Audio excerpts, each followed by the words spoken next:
to Super Happy Fun Time with Boats and Happiness! The thing where nothing ever goes wrong and everybody survives every time. Let's get on with this. So, let's see. Since last time, I went ahead and updated all the names. I know I probably should have done that earlier, considering it's supposed to be a whole, like, you know, Game of the Month community thing, whatever. But yeah, this time I actually remembered to do it. So, yeah, people's are on here. And a few other ones that just got thrown in here because they were funny. Like, okay, like this guy, I have never seen a dude with, like, pretty much stamina and throwing accuracy as their highest stats. That's a weird one there. If you don't know what the hell the name's a reference to, just go listen to St. Elmo's Fire, which apparently, now I didn't know this for the longest time. I thought it was just a happy, oh crap, well, so much for renaming everybody. Well, that immediately just shot itself in the face.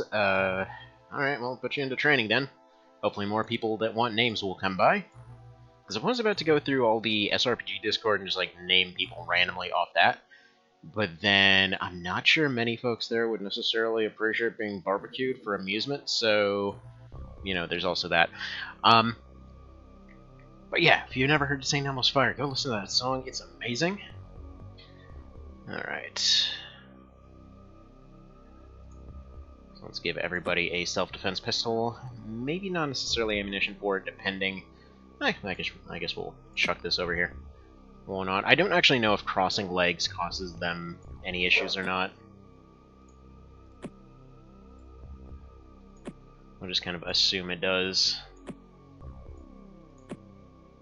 Give everybody one rifle mag. For reasons, yeah, I don't know why you're using this terrible thing. Actually, it's got a stun dart in there. You know, just offhand that.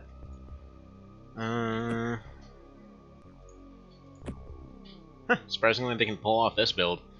Yeah, if you get rid of that and get rid of that, can you get the jet reload? Surprisingly, yeah. Huh. Man, Serbo is apparently a bit of a monster here. Holy crap. Alright. 32 out of 39. Go ahead and give you a Magnum. This one's a sap, right? Yeah, sap and sap clip. Okie dokie. Should probably... no, we'll pop that over here. Pocket this thing. One self-defense pistol. Yeah, I feel like this thing's just a rapid-fire, one and done kind of situation. How much is this? One... Yeah, okay, then we'll just leave that.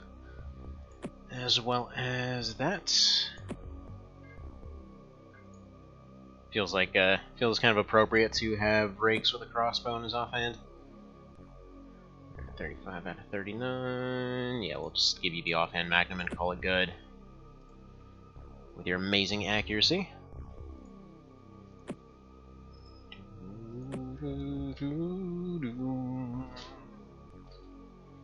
Now that I'm looking at it, you know what? It almost makes more sense just to get only the P11 and just swap out the pistols. Just throw them down when they're done. Like, literally make them one-time use thing. Huh. Well, we'll see about that idea. How much do these weigh? Slightly too much. Alright. Whatever, we'll put that back. Definitely not about to start messing with the weight capacity issues in this game.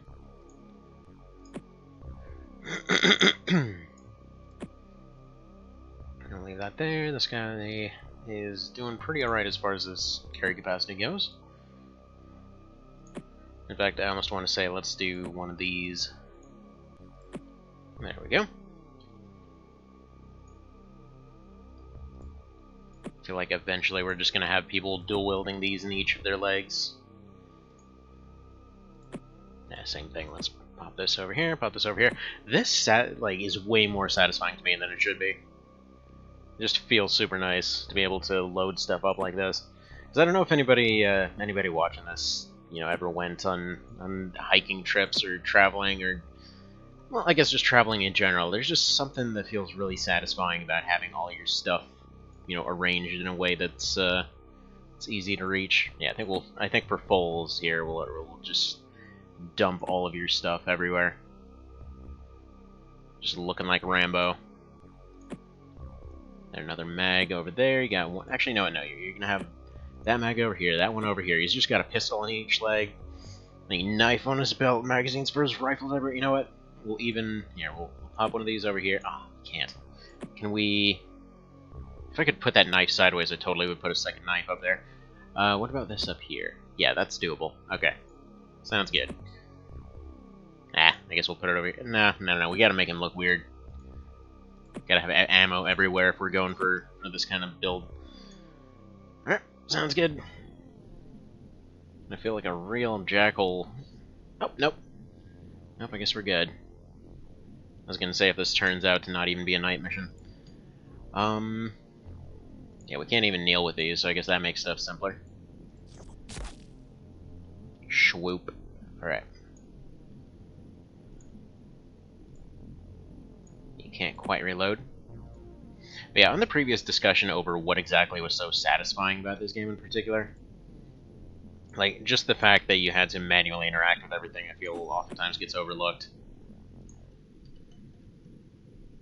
It's just, like, whenever that's in a game, it just feels amazing. Now, for this one, they said it was just an underwater presence of some kind, so gonna kind of spread everybody out, do the usual pew-pewing everything type situation. Turn all the lights on. You know, I'm really liking this dynamic of starting off with basically crappy power armor. Alright.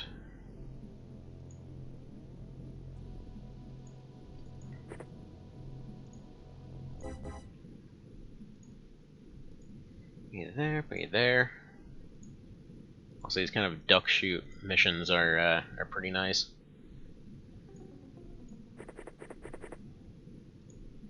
And let's see what happens. Kapow. Yeah, these things are really easy to hit. Bit of a side note, if I randomly stop doing stuff today, apparently my hand's got some kind of carpal tunnel thing going on. Wow, they're accurate. Holy crap. Look at that accuracy rate all of a sudden. This is even XCOM.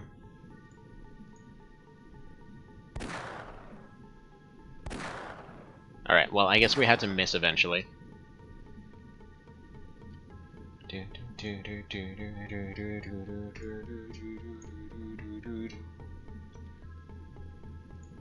Alright. And that's 2 captures. And we should probably reload you. Yeah, these trank harpoons are really the only possible use for these things.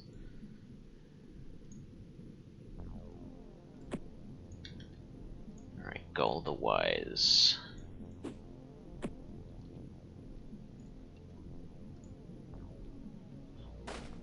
Yeah, these are pretty easy. This is literally just target practice.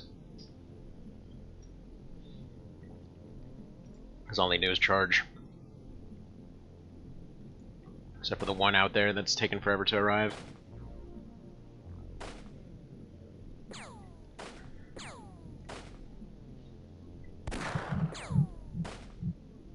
But see, I think stuff like this is oftentimes why some iterations of all this stuff end up kind of feeling more stressful than they should be.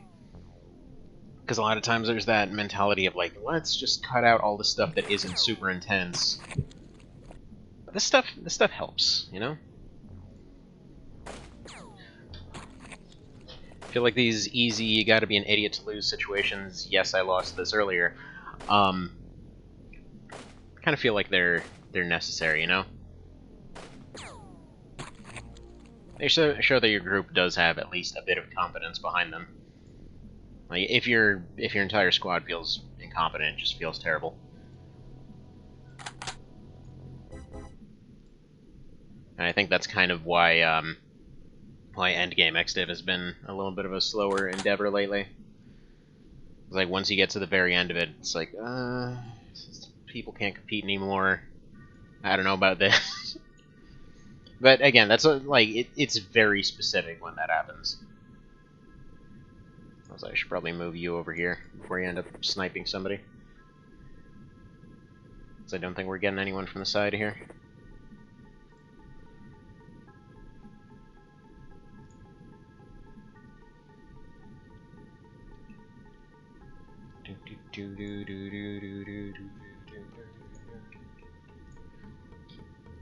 I think this is actually the same one that came back to life. Go back to taking a nap, sir.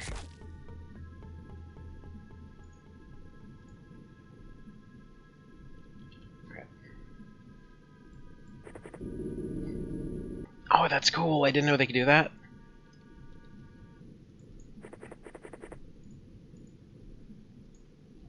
It's like, I know they mentioned the jets in the description, but I didn't think they could do quite that. Right, yeah, we gotta get running before anything else shows up.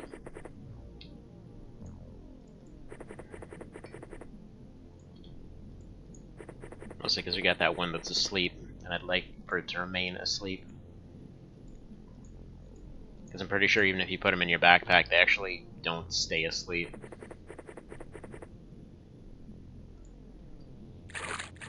There it is.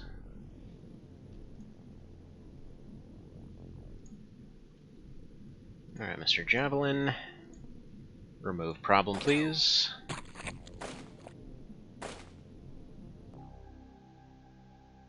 Alright, and we actually captured one. Goody.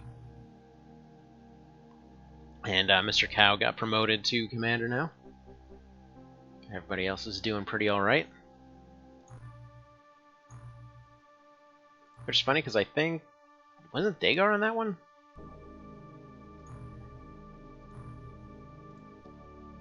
Apparently Cow did so well that Dagar got demoted.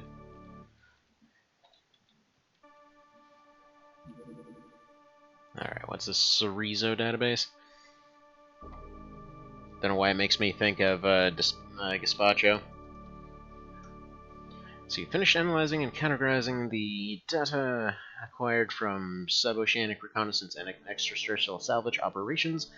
Aside from many unique technologies, we found one report about a prototype craft called a Chemtar, which went missing during a test flight in the North Atlantic. Unfortunately, any part of the report mentioning precise coordinates seems to be missing. Our specialists think that these files were corrupted purposefully or even stolen. Interesting. Alright, well, medkit for sure. That's been a pretty regular problem. And we got some technician-y type folks.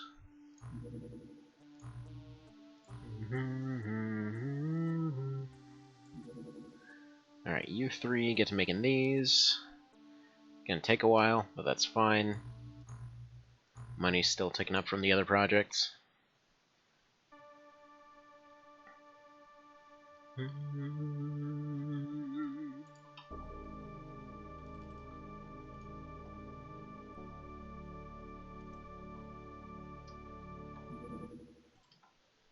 Alright, construction of standard sonar is complete. Okie dokie.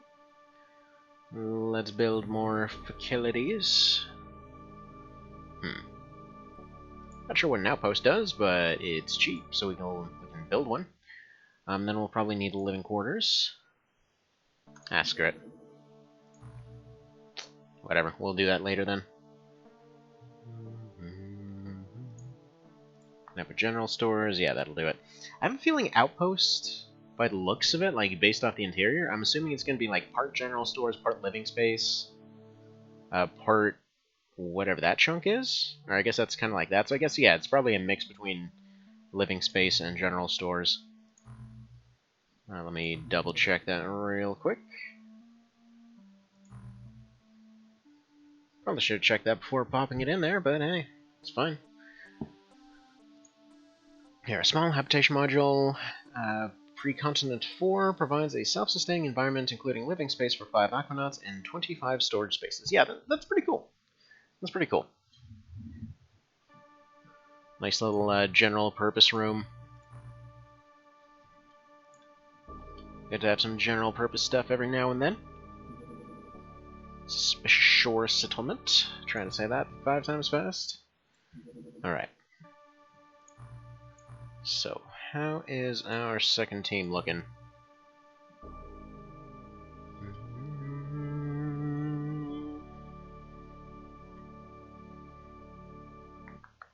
I'm just suddenly interested by the stats. Alright, Equip submarine. Yeah, has 8 peoples, has... Wait, how do you not have a weapon system? Alright, pop one of these on.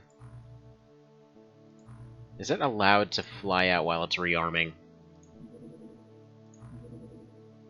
1 hour. Okay, we'll just wait. I mean, it's nighttime anyway, so we'll let a little bit of time pass by. Start heading there closer to the morning. Like, I'd assume it probably won't expire anytime soon, considering it's just a suspicious settlement. They're not really going anywhere. Alright, let's see if they can survive a little bit better this time.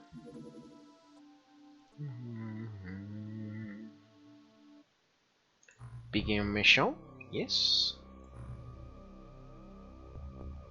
Lasers, Magna Pack explosive. Why is it that Buell keeps carrying all this crap out here? Weird. Anyway, yeah, just shotty on your left. Everybody else is gonna have a knife. I would have assumed he would have had a knife anyway, but maybe not so much. Fairly certain we got here during the day, but it doesn't hurt to bring some of these along.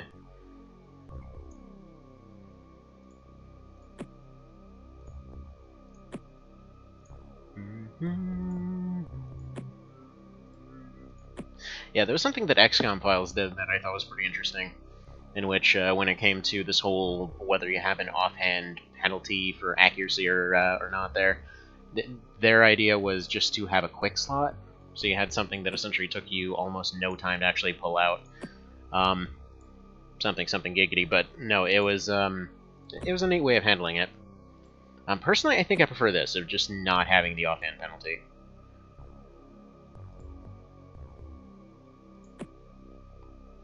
I wish you could turn this stuff sideways. Can you somehow do it sideways? Scroll right, clear inventory, create template.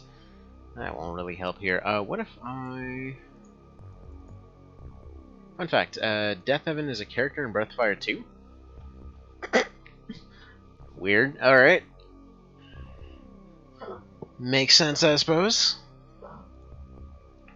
It's like to think that they had some guy working in accounting they were scared of. Let's everyone run, it's Death Evan. He's not gonna have a normal grenade, actually. Leave that behind. Evan Colby, the man of the cheese. Great, now I'm gonna have friggin' Outer Worlds taunt stuck in my head. That whole never threaten a man, or what was it? Never anger a man of the cloth or something. That the priest yells every single time you tell him to use his ability. Like, dude, I get it, you're a priest. Please stop the screaming. Did you know I'm a priest yet? I mean, thankfully they finally added the option to turn that off. Now that I have no interest to go back and play it again. Which is a shame. You ever play Outer Worlds, Evan? It's probably not even a nighttime mission, I'm just bringing everything on everyone. Fun fact, the more stuff you carry, the more stuff you train up strength. So, Evangel here is going to carry rockets on his shoulder. Heard great things? It's an odd one. Like, it starts off really, really strong, and then, like, the end face plants super hard. Like, don't get me wrong, it's not... Like, it's not bad, per se, it just feels like, here's where the budget ran out. It's like so it winds up being one of these situations where it's good the first time through, and then it just doesn't get to the point of getting replay value, which is a bummer because that was the entire reason that I bought it for. All right, I need some of these trees gone, so we're just gonna aim shot this one with a cannon. Right. Fantastic. Okay. Because yeah, we need the armed ones gone. Also, sorry that this is waving around all over the place. Alright, there's one down. Where's another? There's another one with a gun down that way. But yeah, same thing with these mutant missions. You just kind of want to sit in place and fire.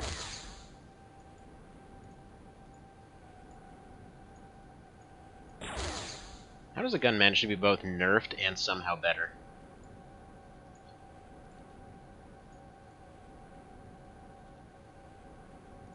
Alright, he's just gonna stay on Overwatch.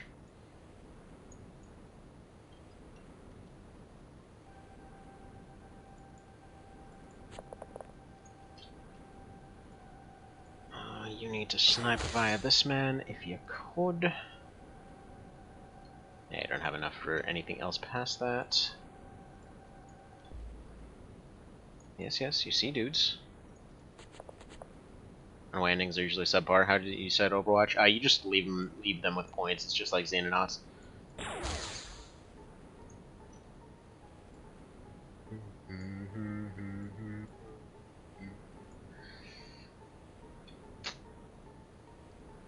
Alright, let's see. Your snap is 50, or your accurate fire is 50. So that's going to be exactly enough for an accurate fire. Optionally, we could just go this way, which might be technically slightly safer.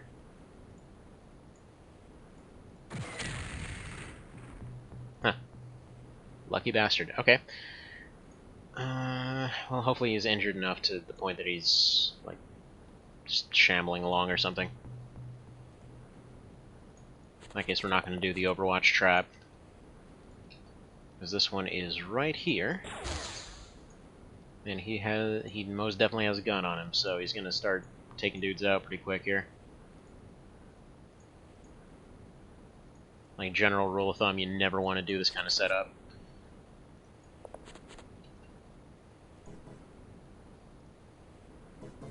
But this man needs to get deleted. There we go. I was clicking the arrows on the bottom left. Yeah, no, these are like you reserve points, so you're always burning through your bar here to do everything. This one will give you auto. This one will give you aimed. This one will give you snapshot. This one says don't reserve at all. So you basically can use those to set it. Just generally speaking, the only thing it actually checks for is how many points you have left. Alright, let's see how hard everyone dies now.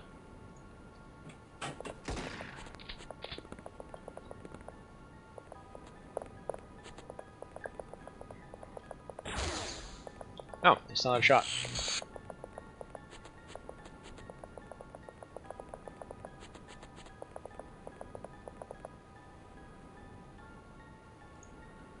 Alright.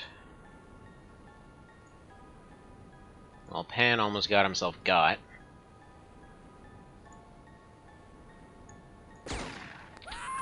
Alright, one shotgun for you. You're gonna knife this guy. I'm sure there's probably buttons for this, by the way. Actually, wait. There totally is.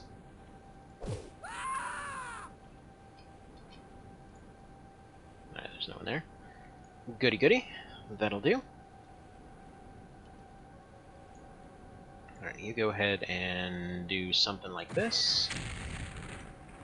That mortar cannon isn't terribly good, is it? Alright, so we'll set up a firing line about here. Try not to get snuck up on this time. Alright, just a bunch of zombies. Anybody with a gun? Not so much. Okay, there was one guy with a gun down that way. We've got you watching that way in case they come by. I think we'll set you about here.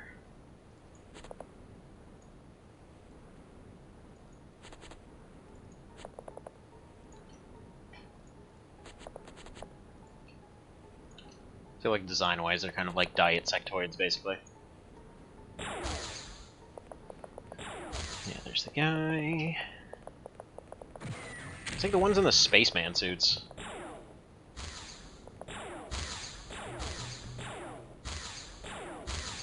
Dang, you have a lot of shots in that thing. I really like that they actually give you the HUD overlay showing when somebody's knocked out. Or just disabled instead of killed. I mean, the original kind of had that with the sound effects, but if you weren't playing with sound on, it didn't really matter. Right. Go ahead and put this away. Knife. Nice. Good job, Evan. Good job stabbing a zombie. Thank you for playing RE4.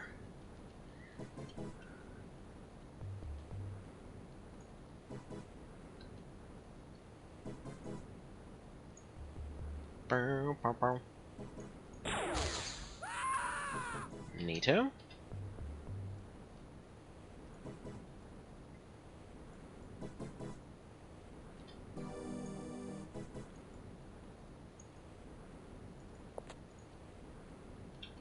Right, yeah, just zombies there, so might as well let them take reaction shots. I haven't read into a lot of the mechanics of this one, so it is very possible that their reaction shots are just more accurate, but it really feels that way.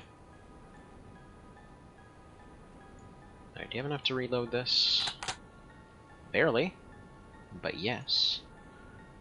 What about you, Mr. Cow? So we got phosphorus, or we got explosive. I feel like phosphorus probably would help more here.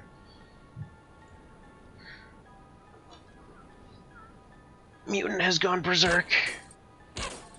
Heh. One of the ones with guns is just shooting his own guys now. Get out of here, zombie. But yeah, pretty much. I mean, to be fair, if we're calling it the Civil War approach and all that kind of thing, like, they had a pretty nasty version of a lot of the same arsenal at that point. It was kind of jacked up if you think about it. Like, the whole concept of grape shot, especially at that point in history, it's like, holy crap, that's brutal. Like, oh yeah, we made this weapon that'll just, like, basically rip people's limbs off. Also, you kind of missed the point, but you know what? Same effect. It's fine.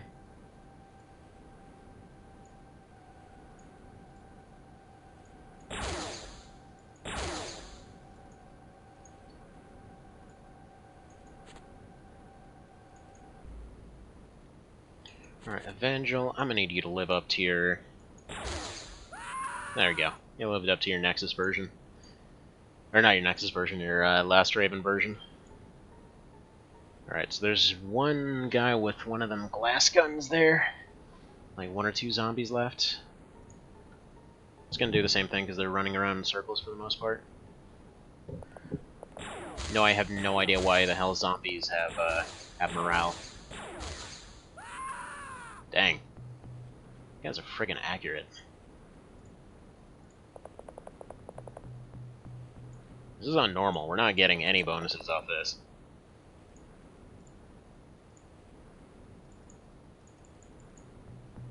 Alright, can you just snapshot this sucker somewhere here? No? Eh. Alright, whatever, you can just overwatch then.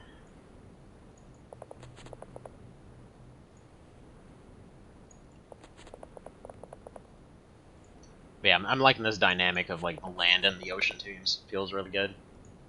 As much as I loved the kind of hybrid team setup from before. This feels really cool. It's like you almost have to have 2 dedicated teams for different land types. I think that's one of those things I really liked about XCOM Files. I kind of want to try and Ironman that someday.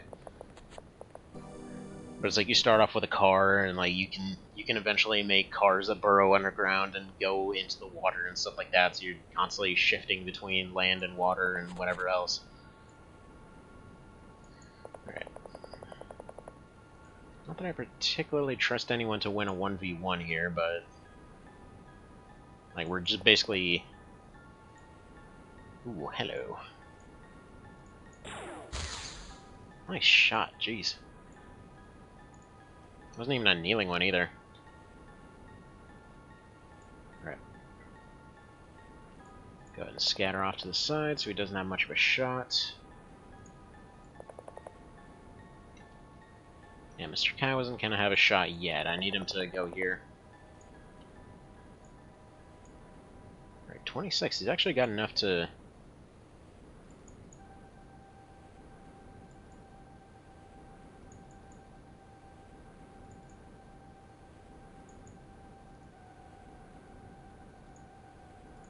Yeah, no, he can stand up and aim shot that next round.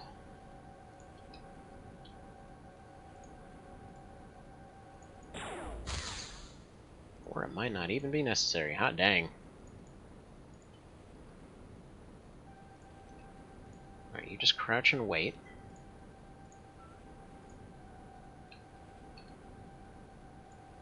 Let's see if Evangel lives up to his snipiness again. Not so much. Yeah, it's kind of a cool thing that your snapshots also have less range. But honestly, there's a lot about this that I like in terms of general ideas and balance and things.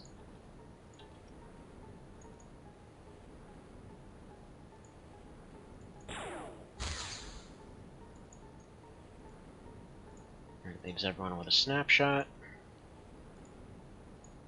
Alright. He's still panicking. He just dropped his gun. I mean, can you blame him?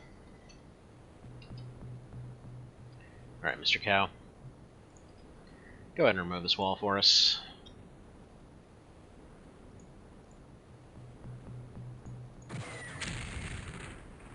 Huh. Right, okay. That is one very sturdily built building. Well, in that case... I'm just going to go ahead and surround the building and wait for him to come out in the open.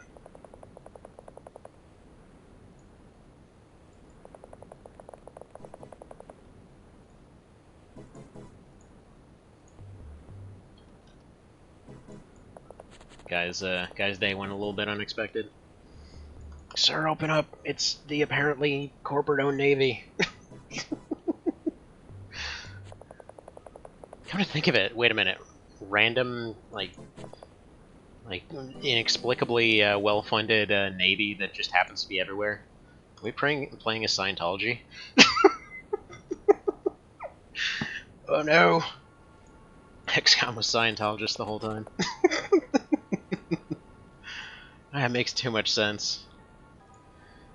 Jeez.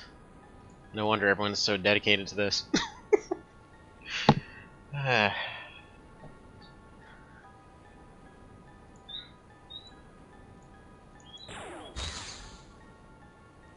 Did we all spawn from a volcano? Who knows? Wait, is that actually like the lore there? You spawn from a volcano?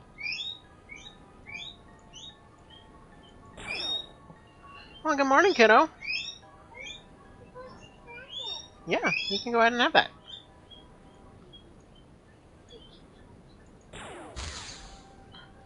Alright, one very resilient zombie later, we are still doing our thing here.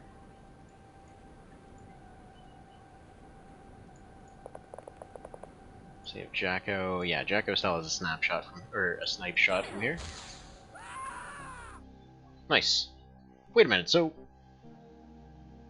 did Spacesuit Guy just off himself or something? Yeah, Scientology is based on the Hubbard books, believe that they spawned humans out of a volcano. Like, I know they believed some stuff about, like, frickin' space aliens or whatever spawning people, but I didn't know about the volcano thing. That's just weird. Wait, surrendered? Oh, so that guy just gave up.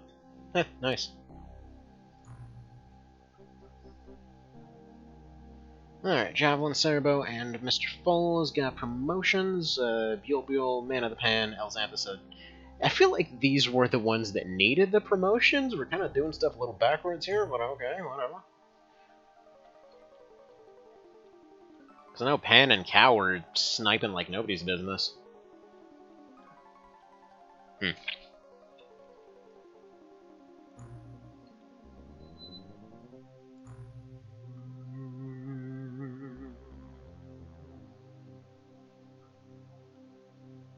Weird. Everything else you get money for, if you try to sell the Discipler Fanatic corpses, you actually lose money. Man. You'd think the medical community would want them, but... I guess not.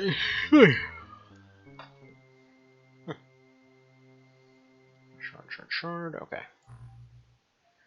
Now, how's our living space coming along? 3 days. Okay, medkits are done, good.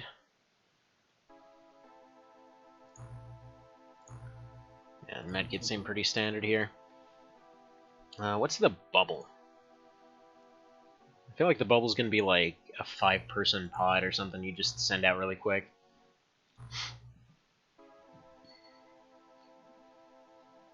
How many have we made? We made 3 acid pistols. You know what? What if we started selling those? How about we just stop making those and make some medkits instead? Cost per unit 28k. What if we sell them?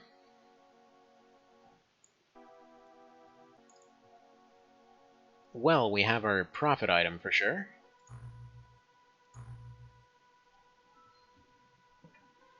Yeah, let's stop making hazmat suits and start making those medkits.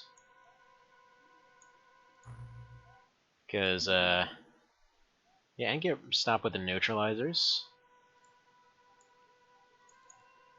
Or I guess stop selling some of them.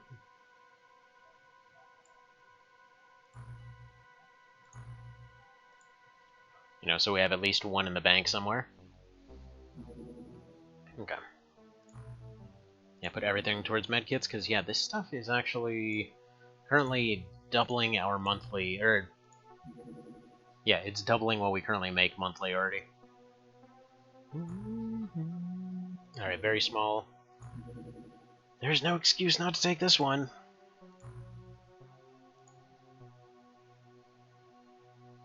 Wait, what's this?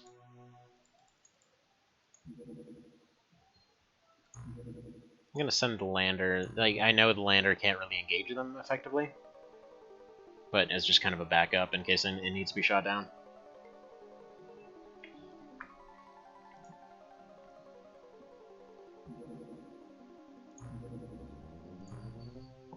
It's gonna be around here somewhere.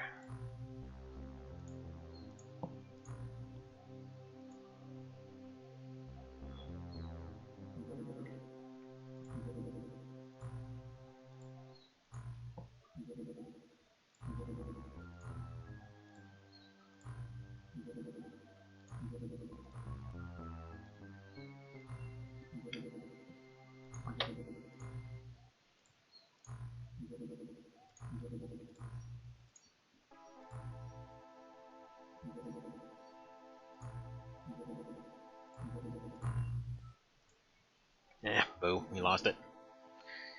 Alright, cargo ship, there we go. It's the lander's job this time.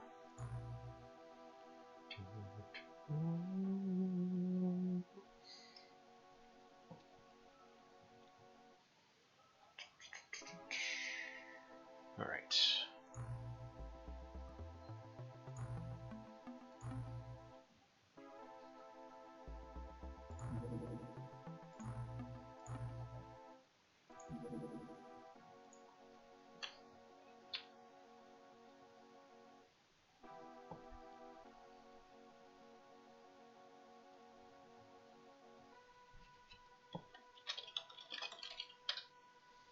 Alright.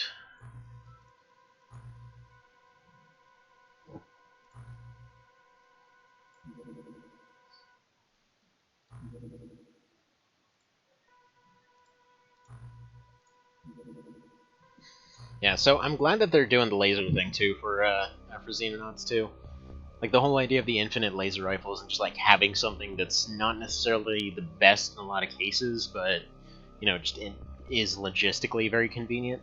Just feels really nice.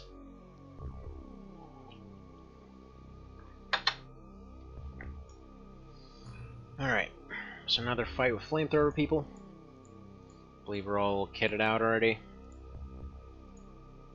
Yeah, we're good. Clearly this can only go well, and got a slightly different spawn this time. Does anybody have a launcher here? Not quite. Okay, what do you need for snap on this? 27? Let's see. If you run here, you can't actually shotgun him.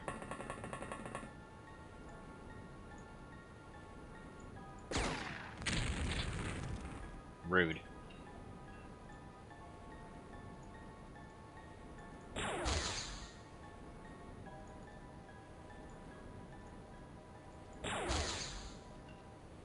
And what is it with this game and drunken pilots? Alright, beautiful. Right.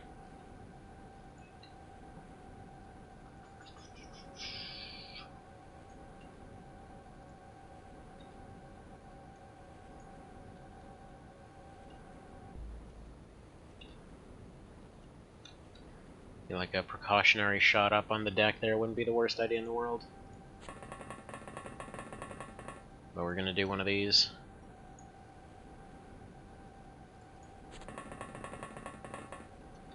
And then I'm fairly certain we're gonna have a guy coming out of there.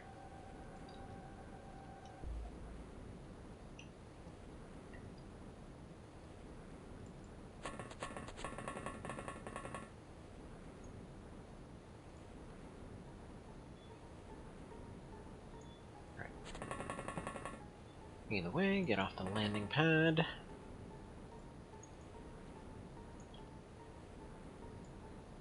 And yes, Man of the Pan is both a reference and a nautical joke.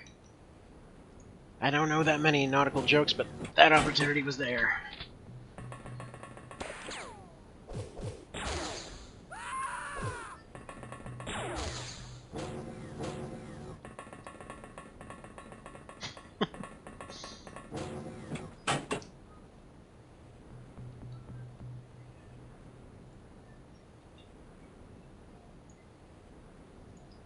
Alright, Pan, give me the snipes.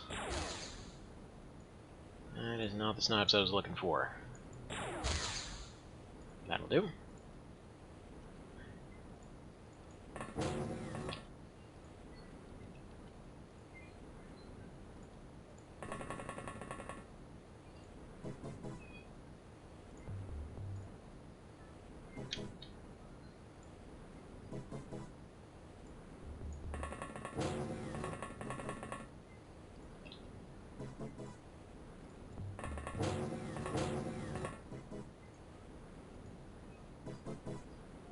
This is weirdly nice design, by the way. Like, as in weirdly kind.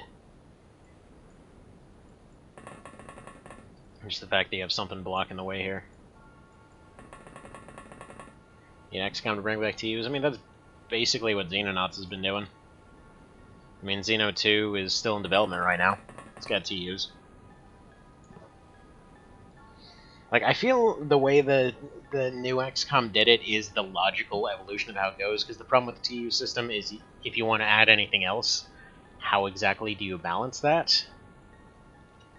It's like, it works for just this basic run and shoot thing, but if you want to change anything, that's kind of where complications come in. So, when they had the option to just add in skills and things like that, and just add in different circumstances for different skills to function and different reactions to different things, it ended up feeling pretty darn organic. Like, right now, okay, this is with mods. Original Terror from the Deep right now would have just been, like, it's only rifles that all have, snapshot, aim shot, and auto shot. And in this case, harpoon guns, or in the original it would have been, ballistic rifles, and then you get into lasers or GOS, and then, stuff like that. Overall, fairly basic, kind of robotic. You set up little traps, you hope you win the rolls, and then you go from there. Which, I mean, hell, I don't know why I'm telling you, you're doing your own run. But, sorry, it's automatic. I don't mean to sound condescending. Now I feel like a douche. Everyone, all the dudes here all dressed up, ladies just out here like, oh god, I forgot my pants.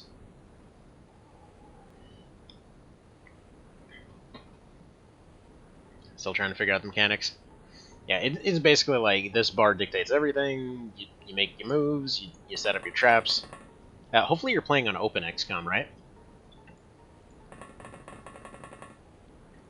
And by the way, a cool thing, with Open XCOM, you actually do fire directly at that unit instead of just firing ahead of you for Overwatch. Because that was another fun thing that could potentially happen in vanilla, where like somebody would run out of the door and be like pew pew pew, and then you just keep firing, and then you mow down the people on the other side of the door, which is just jacked up. So oftentimes the strategy was to leave points for snapshot and then just have them turn back and forth, as you might have seen me doing in XDiv. So you'd basically just leave them with only enough points to fire a snapshot. Evan, I should really put away your rocket launcher while indoors. Just a bit of a theory here. Put the knife down, put this over here.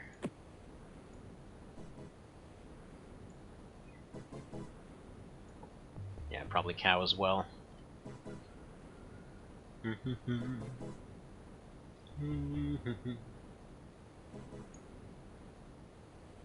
Yeah, I can't really think of any situation that I'd need the rocket launcher in here. So put this down, put this here, put this here. Bless you, kiddo.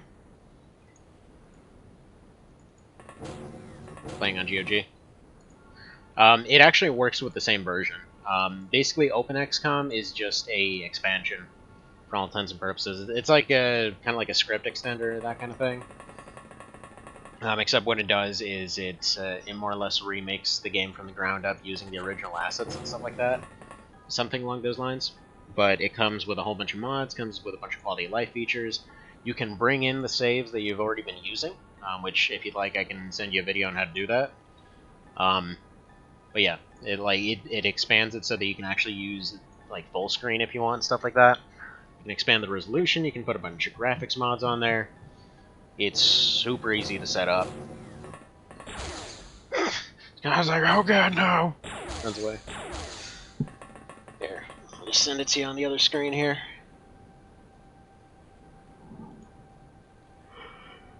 Man, why am I still yawning? Jeez. Because yeah, I was trying to figure out an issue the other day, because I couldn't figure out how to launch Terror from the Deep exactly, and it's like the one aspect of the UI that probably could have used a bit more work, in which it's a little unclear how you do that at first, but it's not really that much of an issue. All right. Yeah, I've been finding in like in Open XCOM and things like that. Which, by the way, you can tweak a lot of stuff that you couldn't in the original. But I've been finding that just having the extra UI stuff really helps to mitigate any frustrations. All right, well, something's been going down over here.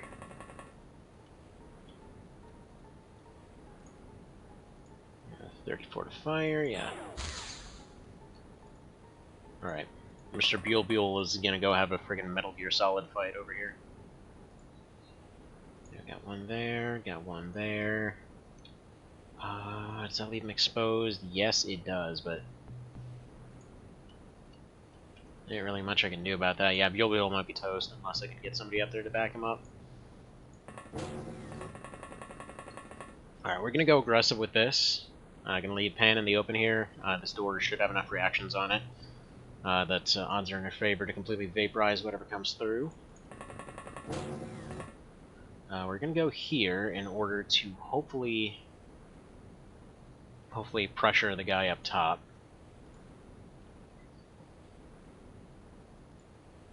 Here, why don't you actually step over here real quick? Do something like that. You're gonna go here. Gonna watch this door.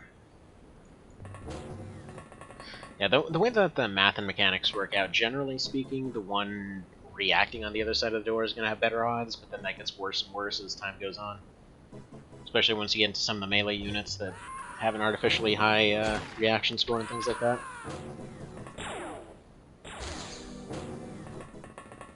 Well, they walked through the door, but they didn't do anything. This guy's like, oh crap. I'ma just sit here and reaction fire this. Okay. Have a nice life. Say hi to Xeno or whatever for us. I forget what the Scientology thing is. Is that the Scientology thing? I don't know. Whatever, we're gonna stop harping on about that. Though, from what I've heard, they are a pretty friggin' shady cult. Actually, from the folks that I've met that tried to hire people into it, it's been pretty friggin' shady. Alright.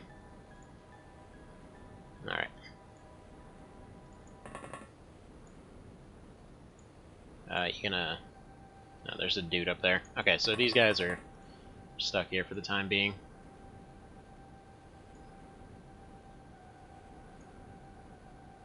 Alright, we've got a bunch of action going on over there. What's up? Yeah, that's doable. Alright, hang on one quick second.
Okay, and back, and also that was hilarious. So got this setup going now where so my one of my toddlers is going through potty training. So whenever he has to go, he'll basically go and pretty okay odds on that, but I will. Except you'll kind of sit and hope for the best right now.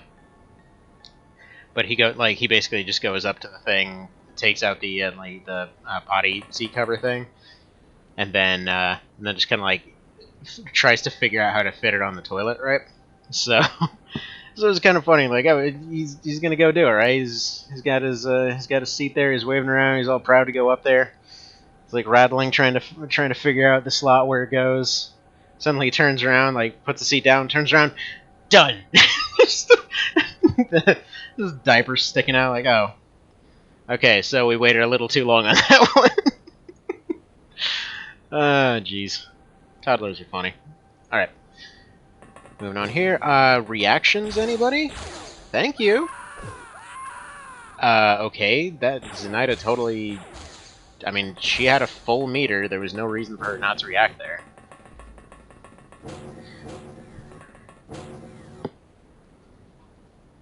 That was all on you.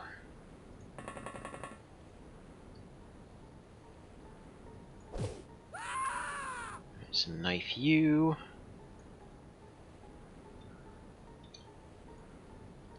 And nobody's out here currently. Gonna have him around this corner. Make sure there's nothing else around here. Yeah, that was completely needless. Couldn't tell you why she didn't react. But thankfully the others are gone. And that one's down. That leaves one over here somewhere. But apparently hasn't moved, actually. Dang, Buell is on fire. Not literally, because that would be kind of dangerous for him, but you know what I mean. Okay, bikini check again. Why don't you go hang out next to her real quick? Something something human shield, and yeah, you go ahead and watch this door, since that's gone excellently for you. I almost wonder if it's kneeling that's making the difference. I wonder if that's giving a reactions bonus in this version. To my knowledge, kneeling only gives you a better chance to get missed and a and a hit chance increase. Pop you there, pop you here. This is generally speaking a really bad move, but I wouldn't expect somebody to be able to walk over, open, and then shoot, especially with the time they would need to take to get past their action fire there.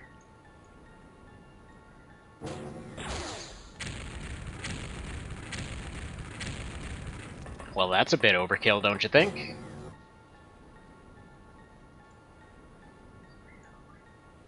Dang, Evan.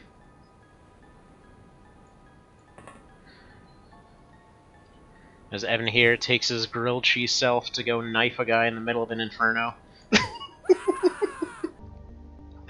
Alright, well everyone made it. Or actually, no way, we lost Zenaida, right? They took out 7 people. We recovered 1 alive, and we took out 8. And we saved 5 people, so yeah, you know what, those stats are going up. Only lost 14 out of that one. And we lost Zenaida. With her 3 kills and apparently terrible reaction time. Yeah, exactly. We'll just rebuild you with an exoskeleton.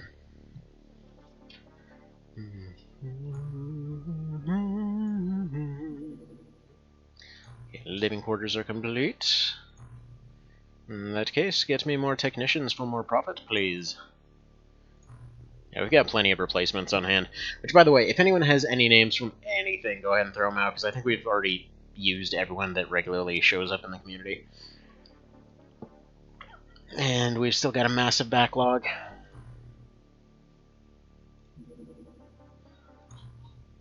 Fun fact, the whole reason I called it the Killer Tuna, I had this Lego construction thingy that I had as a kid. That was this, There we go, we'll put Sharon and Svendragon, and we'll get the Xenonauts team in here. Or X Division team in here. But I had this Lego thing that was basically like a flying boat shuttle kind of thing. It was just like a flying air base that was super rickety and got blown up every time that I played with it and stuff like that. I don't know, for some reason all my Lego situations always resulted in a just dramatic last stand gone wrong. I don't know why, but apparently tragedy brain aside, yeah, I always call that thing the Killer Tuna.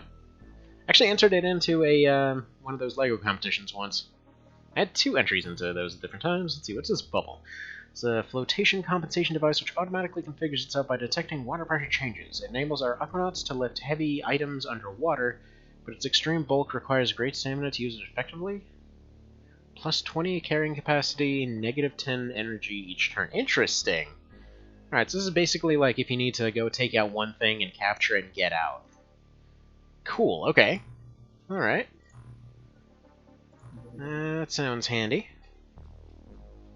See, this is when I think a lot of these ones need to have something that Civilization 2 did. Like, where you have all of these options available to you, but then you just have the advisor system in the background. They're like, okay, just so you know, we still have this thing back here. Man, I've been loving the hell out of Civ 2 lately. There's this PS1 version that's honestly better than it has any reason to be. Let's see, super activation propulsion, or super cavitate, whatever, this thing. Do the thing.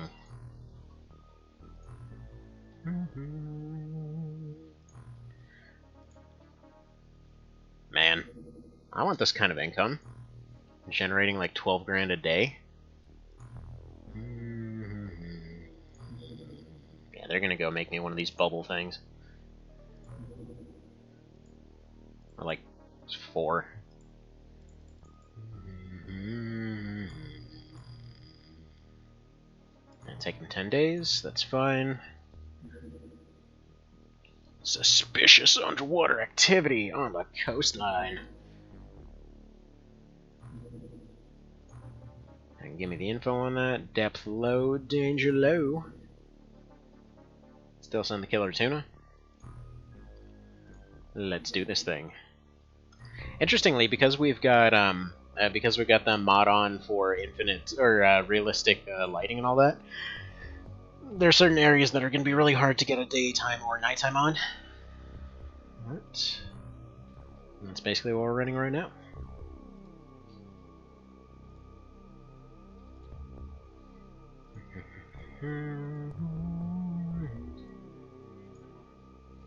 Yeah, seems like everybody's still equipped. Dandy dandy. Is this going to be more floaties? Dang straight it is.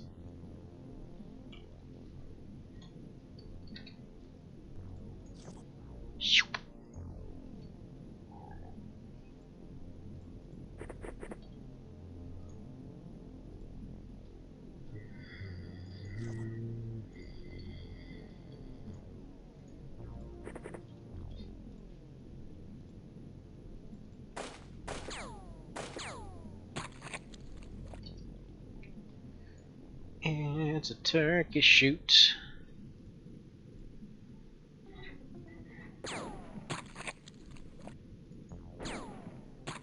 Alright, Annihilator living up to his name. I think we actually did we show up here in a daytime mission? I'm not sure. Knives away, because that won't really help us here.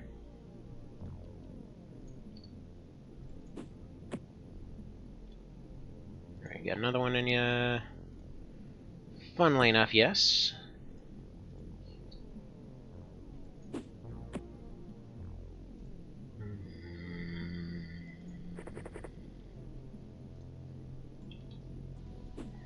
Man, random generation in these games is always funny. Like those super old ones. Like it's kind of why you got some of the weird stuff, like weird references and whatever in the newer ones. But like those times that you'd show up to a crash landing site and it's just like everything's gone completely haywire. You've got one, injured sectoid left, just limping along the back of a UFO with freakishly high reaction times. So, like, despite the fact that there's one enemy on the map and everything else is just plastered all over the floor, it's like this one guy takes 8 rookies out as they're running through the door. Man. It's like, but I had smoke up and everything. Doesn't matter.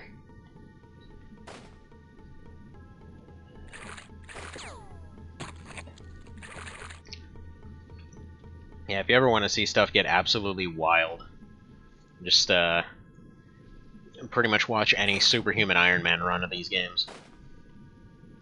They basically never succeed, and they're not meant to. It's just the crazy stuff that happens along the way.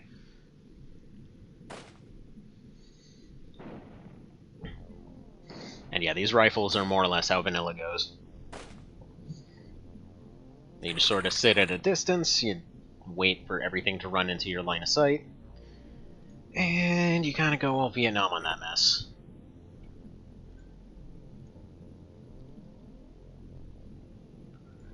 There you go. Put rakes guarding this corner.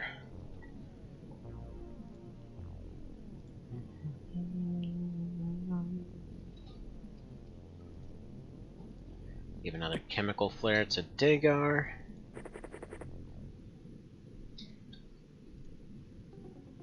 Once again, still super unclear how exactly you kneel down in the ocean. Because I can't imagine that's going to be the stability issue.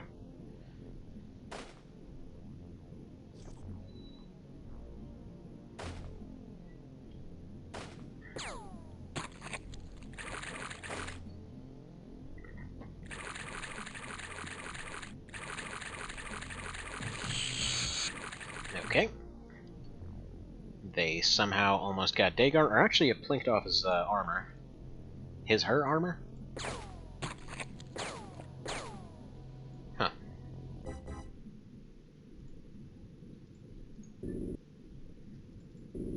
Alright, Royal's gonna be up here patrolling the skies, basically.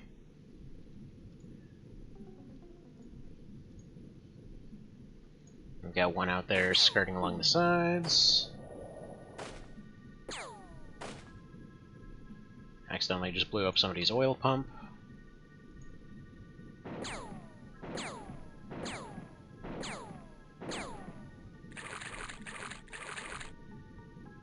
Yeah, that aspect of the design I have to say I kind of disagreed with on Xenonauts, the being unable to fire from the sky thing. Like, on the one hand, it makes sense because it would be really difficult to do, but I would personally love if you'd be able to do it with, like, a horrific accuracy penalty. You can pretty much only spray and pray. Alright, Annihilator got his well-deserved promotion there, and away we go.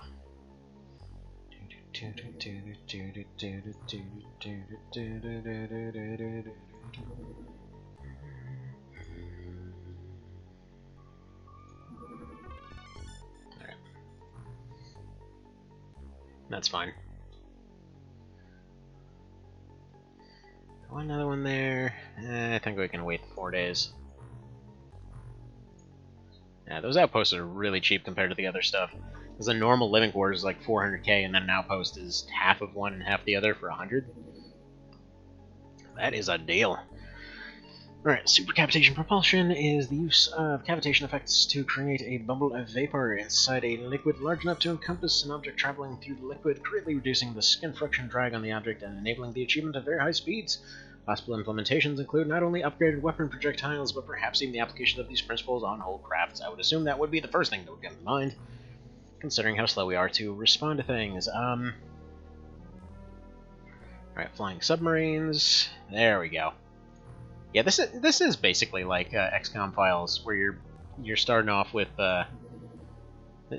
before you actually start. Yeah, I definitely want a flying sub. Alright.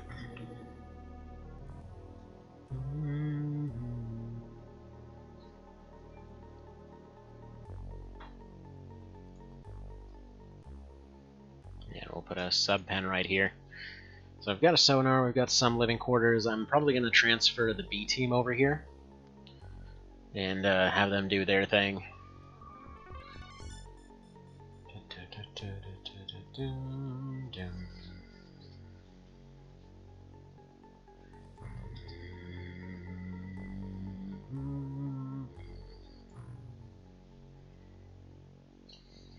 And we're gonna need a sonar for third base at some point. Need a better sonar for this one, but we're still getting there.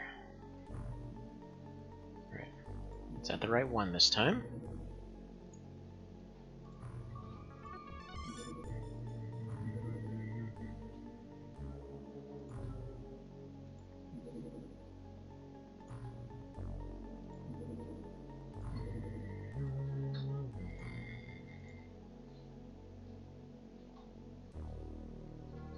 Come on, get it? Get it? How do you go under the continent? Oh. Well, that timing couldn't be worse. Oh no. Oh crap, they were totally unprepared for this. At least they have... Interestingly, they picked up the crap...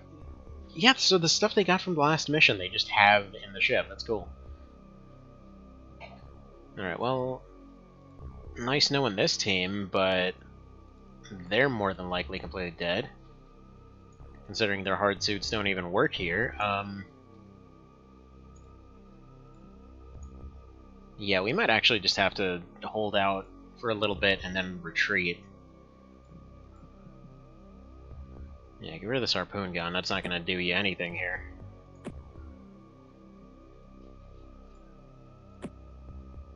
This is like a straight-up land war here. Actually, no. Here. Keep that. Get that. I feel like, yeah, your pistol could be a rifle.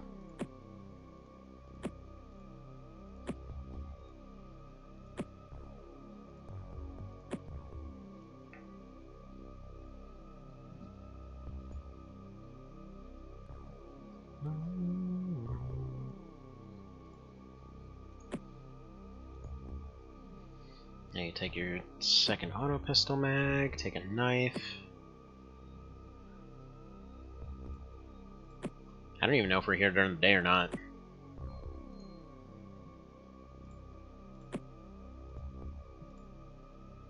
Yeah, these guys need to load up on all the ammo. Yeah, for anyone unfamiliar with how terror missions work in this one, it basically consists of there's dudes everywhere, you never stop shooting. It's like a straight up land war, more or less. Oh yeah, it's a night mission. And what is that, a Gillman?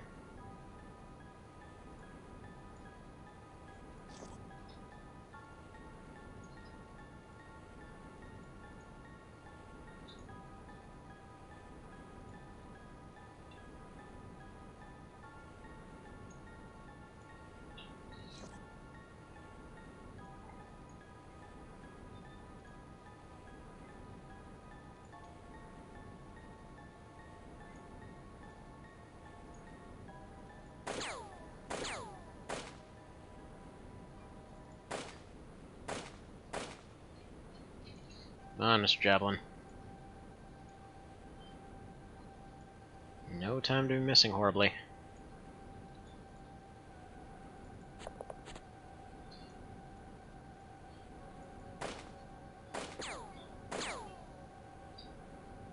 Yeah, whatever it is, it's really resistant. It's been hit 4 times now, probably none of them super critical, but...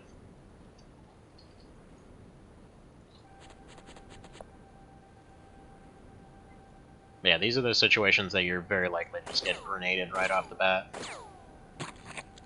Yeah, it's just a zombie. So Lobsterman, I guess?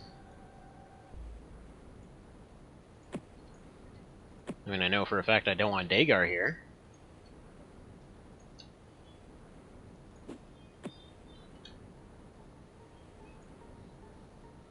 Looks like another zombie or something.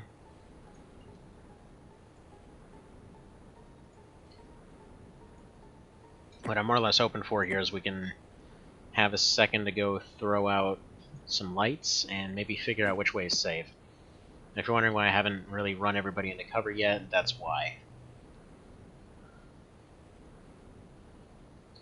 Like, obviously it's going to vary based on your situation, but I feel like right here where I got dropped in the middle of the open,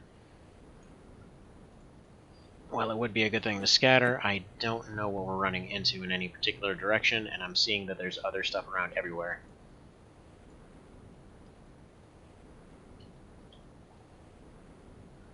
So I'd say running Dagar that way might be an okay idea. If I run them here, I don't know if this can shoot. So right now I'm hoping that just being able to attack back will do the trick.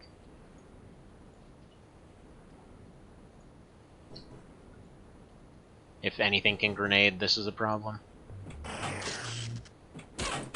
They've got Gauss.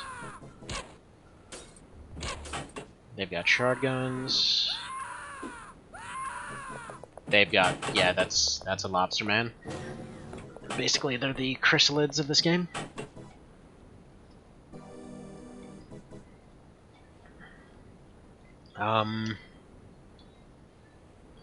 Theoretically possible, I think it's better just to preserve this team and leave.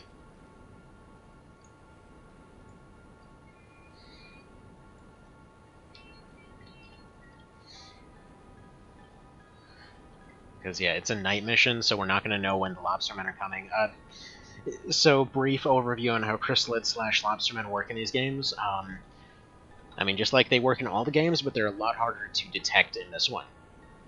So, this whole dark radius that's going on, essentially I'd have to spend several turns with everybody scanning around to make sure they're not hiding in a corner somewhere. Otherwise, they run up and they will just, like, basically mow through their entire team.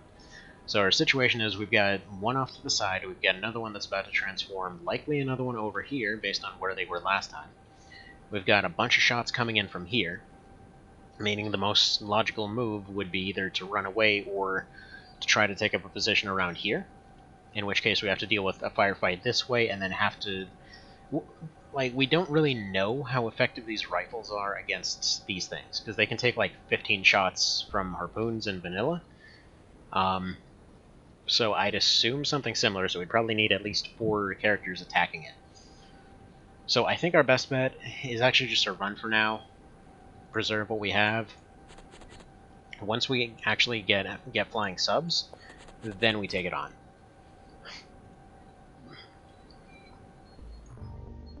We'll lose 542. We'll make some missions to make up for it, but I don't think that that was going to be winnable.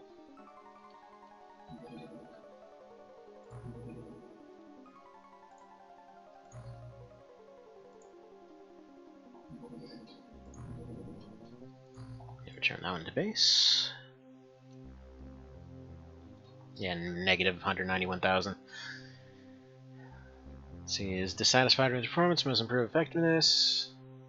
We're unhappy and have decided to reduce their funding, but nobody's out yet.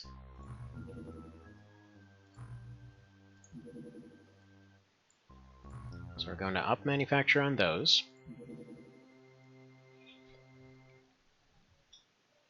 Just continue setting those monthly profits to insanity. Now we're going to go ahead and recruit more people. Apparently we don't have enough living space, so those are just going to be 5 technicians instead. Okay. Wait, I just recruited them to the wrong base. Okay. I was going to say, that didn't really make sense. Yeah, hire like 20 technicians, maybe 5 scientists, or 10?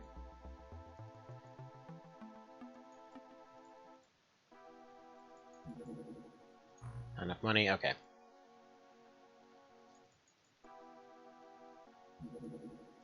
There we go. Actually, I think 50 space is all we have, so... There we go. That looks good.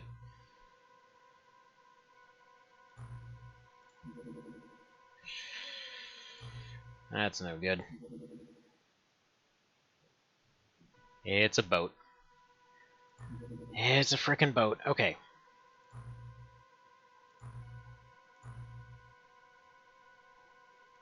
So. Let's get some people in the killer tuna.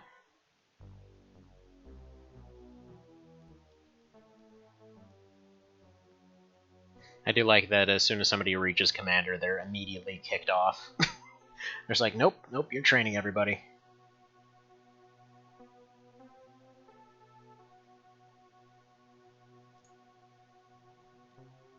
Now, come to think of it, if this is at surface, danger level medium, or multi-stage mission, yeah, it's a long boat. Say we send the lander after that.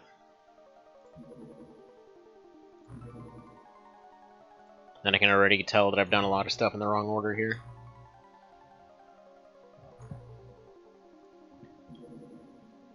Oh, crap. Yeah, I don't think we can even reach that.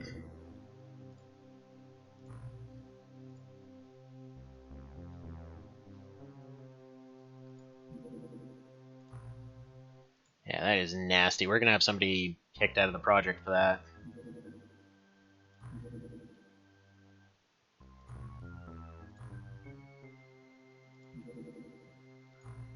Because yeah, despawn penalty of 1,000 is basically like you failed big time. Because the boat missions are basically your secondary terror missions, more or less. Soul the Triton? No, so this is the Terrifying World of Silence mod. Basically, you don't start with the Triton. It's kind of like if you played XCOM Files, except it's for Terror from the Deep. So you basically start off with worse technology than you do in Terror from the Deep, and then kind of work your way up. You start up with some really, really just beyond garbage tier harpoon guns and a plane that basically airdrops people into the ocean. So that's pretty cool there. Alright, low danger thing. Let's just send the lander. Actually, is lander? Yeah, the lander's crewed right now. I mean, yeah, the harpoon guns are always pretty garbage, but I mean, in terms of like, you know, what can I show you here?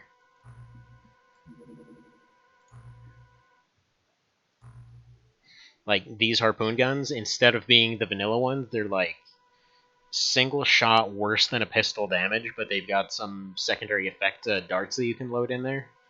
So you start off with basically those and knives. And then it's like, oh, well, let's research axes. That seems like a important technology. It's you start off pretty low tech, and then can work your way up slightly. But you can buy your basic armor, so that's nice. What's up, kiddo? What's up? You need the ABC song? Okay. Let's go make that happen. Here, I'll be right back.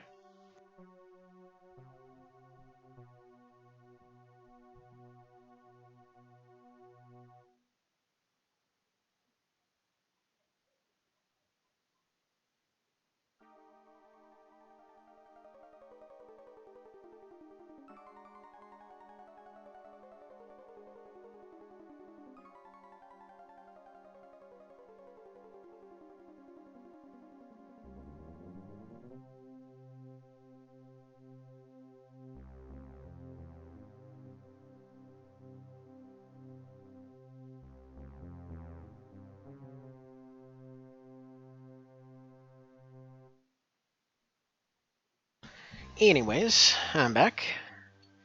But yeah, that really unfortunate boat spawn there, I've got a very strong feeling that's going to wind up being a long-term problem. Because that's pretty much going to permanently cut our funding.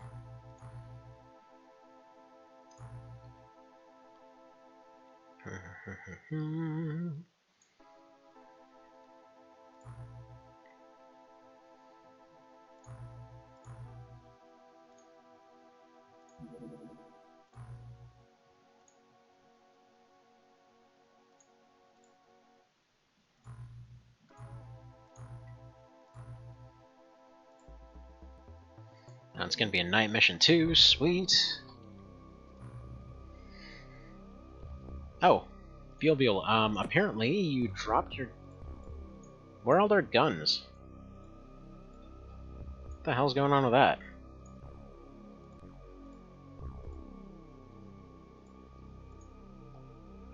Well, I mean, it's Terrifying Presence, so... There's a chance that knives are all we need?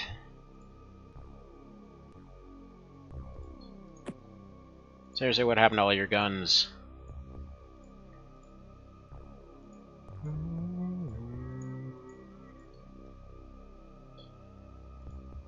So confused right now.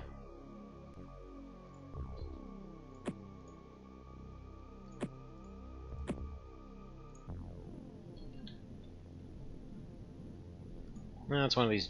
Oh, no, no, no, no, no, no. Nope, we're out. Yeah, by the way, these things will just instantly kill you. Which, I mean, applies to a lot of stuff. Like, what is it, tentaculates or whatever they're called? You see one of those, the correct answer is bye.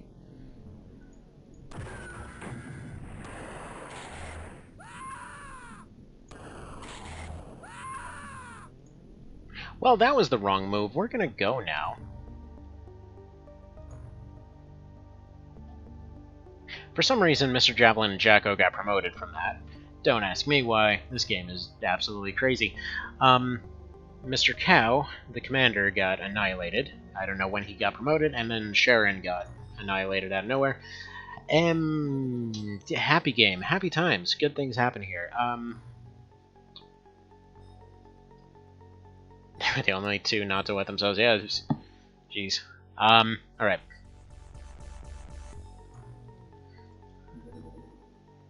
But yeah, the actual description of those things is basically like they run up and impale somebody with jet spears. Freaking crazy Nautilus looking situation. I guess send the killer tuna. And this is what we need flying subs and deep sonar for. Like right now I have this all built in the completely wrong order. We keep needing to expand stuff here and there.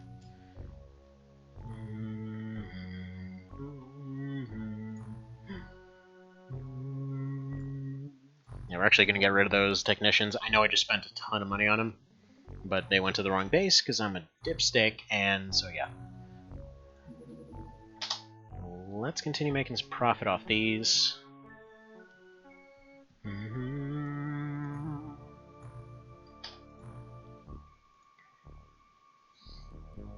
Yeah, so money's ticking up pretty well. How much is a deep sonar? It's okay, kiddo. Just be careful with that, okay?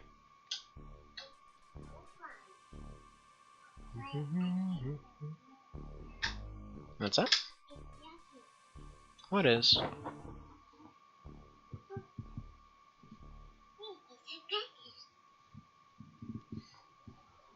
We'll see about that. You sure? Can we wait just a moment? Okay. Okie doke. I feel like outpost might not be the worst idea in the world. Slap one of them suckers over here. Yeah, I think deep sonar. Are we just not researching that right now? Yeah, poor progress on flying subs. Oh. Okay.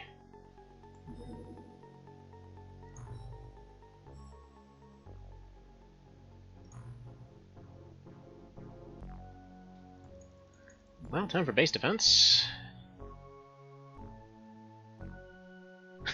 when I think of XCOM mods, I think of stuff that makes the early game easier. I mean, it depends how you look at it. It like to some degree it is, to some degree it isn't. It's like it's a funky one. I really like it.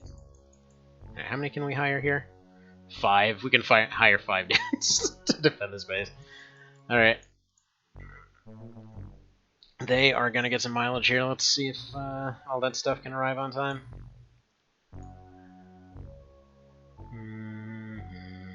Or wait, what? Oh, I'm an idiot. They weren't assaulting our base. They were assaulting somebody else's base. So like lowering the strength of plasma, but adding pulse as a 4th level weapon that they can start using in April. See, like the way that this one did it, it basically gave you more, but technically weaker options. Like you start off with trank darts, for example, but then like you start off with trank darts and explosive darts, which I'm not sure what the point is of the explosive darts, because them things were basically fireworks. But then you also get like auto pistols, magnums, and rifles almost immediately after that, as well as hard suits, which are basically like really garbage tier power armor. Like, imagine if you got the flying suit at the very beginning of the game, but its defense was really unreliable. That's basically what the hard suit is. So you can't kneel in it. You can fly in it if you're underwater, but yeah, it's like it's pretty decent armor, and you can just buy it instead of manufacturing it. So you do get more options. It's just, yeah, when it comes to your ships and stuff like that, you just have this it's like plane that chucks people in the water. This the Seamaster, as it's called. Basically, it just depth charges the water and drops people in there.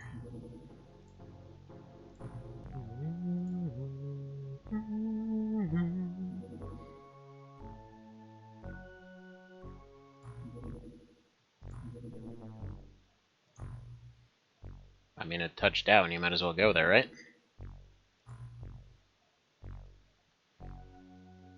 Contact! I mean, you're already on it, you might as well just go there. Yes. I mean, bear in mind, we have had some classic XCOM moments, too. Like yesterday. Had this amazing moment where we cleared out an entire UFO, was wandering around trying to find the last guy who chucked a grenade that took out the entire team at once. Good times. After some pretty fun moments, like, okay, the cool thing about the trank darts, you can also knock out your own guys to save them from something worse. Oh, did we actually get a daytime mission? Wow.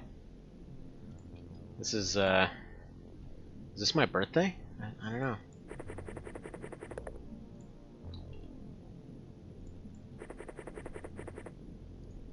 It's like these, for example. These are one of the things you start off with. It looks like something out of Pixel Death, I think it was called. Die More Edition and all that kind of thing, but it's literally a one-tile pistol that you can pretty much pocket anywhere, and has a 5-shot auto shot on it. So really handy for self-defense and stuff like that.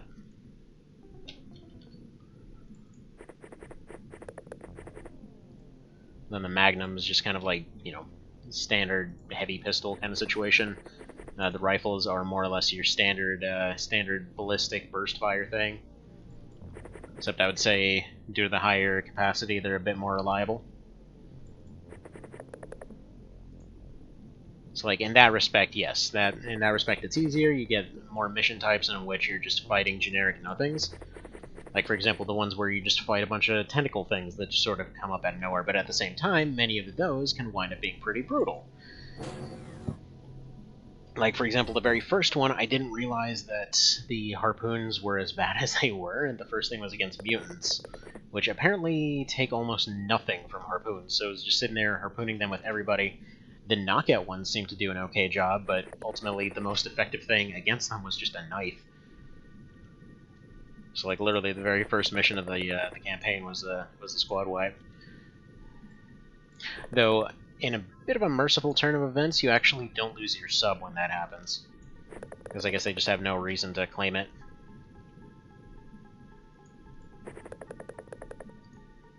Which, I mean, I don't think anybody ever liked the sub replacing mechanic.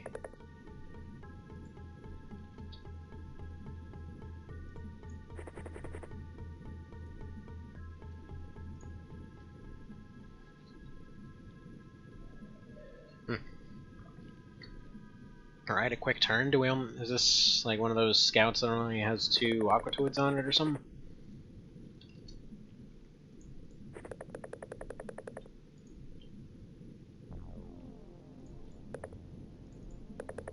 It's not really any way for them to get back to the sub. No, they can just go back to it. In many ways, I'd say that this mod feels like the progress curve is reversed. Like, you put them back onto those squares and they can go back. Airdrop people is not really any way for them to get the sub right. Yeah, true, that does make sense. You're right. Never really thought about that. Actually, you know what? Now that I think about it, I haven't even gotten the regular subs yet. We're currently researching them. So, that'd be an interesting one to go take a peek at. Kind of wonder if that is one of its direct features. because you're limited to 8 people right off the bat. So kind of a Xenonauts type situation going on. You know, I have to say, 8 does feel like a very good number for these games. Like, if you're gonna have the bigger scope of these ones, it feels like 8 is the magic number. Because I've seen it done a lot of different ways, with a lot of different mods and whatever else. And yeah, 8's always been the favorite. True. Nah, you know, they just don't feel like approaching him. They're like, oh man, this voice is too good for us. Dude's probably way too buff for us to take on. We're just gonna leave Big Sky alone. There's too much man for us to take.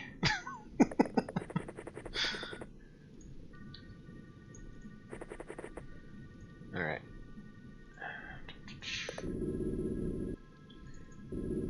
I always forget that this thing can fly. And you do get your flight suit immediately. Look at that 0% kill there from our, yeah, it was literally just one guy. Got their navigation, got their plastics, got their UFO. Man. And that's why Dagar's the leader here. Stamina went up, health went up, strength went up. When was the last time you got that, that much of a friggin' workout from pulling a trigger once? Items arriving. Hi there, items. By the way, Topaz, you want a dude? Because we got a bunch of them. Oh yeah, also you can train people in this mod. I keep forgetting to do that. We've had 5 casualties since our last training session, but yeah, it's handy. It has a better loop, I feel, because you're starting off with better stats, and people are generally more disposable because of it. What are we doing here? Right.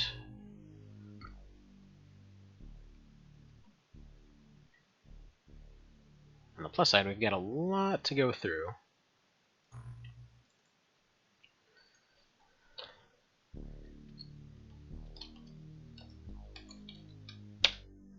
Alright, there we go. Considering the Aquanaut mortality rate, oh yeah. Honestly, even once they become top rank and everything, it's not like their stats are that amazing.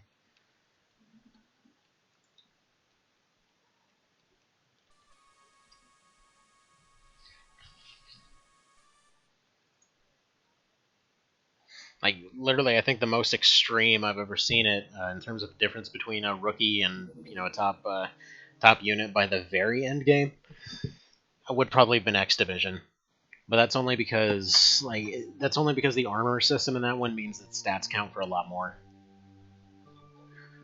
It's because, like, they're taking a rocket launcher head on. He reports, we can make flying summer. Holy crap, that thing looks sweet. Not gonna lie, that looks sexy right there. This seems like the dumbest possible propulsion method you could use, but whatever. Flying submarines were the dream of designers and the nightmare of engineers for over a century, but with the development of photon accelerators, spearheaded by that guy, we can assume and manufacture crafts capable of flying like airplanes and swimming like dolphins. That seems like it'd be really difficult on the tail. These vessels can also carry the most modern military weaponry. Cormorant? God, everything about this just gives that, like, nice deep sea, everything's coming for you shivers, man. That's nice. The name, too. You can now research the Triton. Well, that can wait for a moment. Tell me what these church dudes are up to.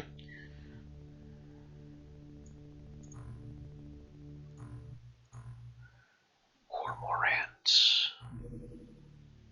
Right, what do we need for making this? 200k.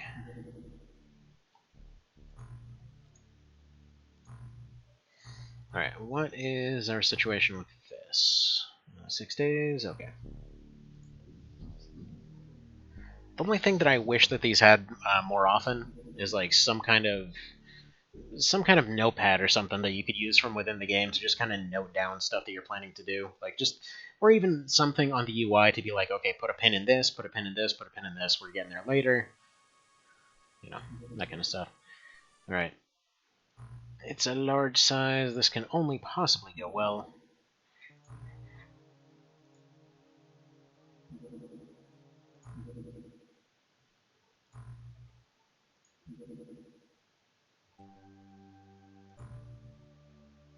Is that the same one is the question?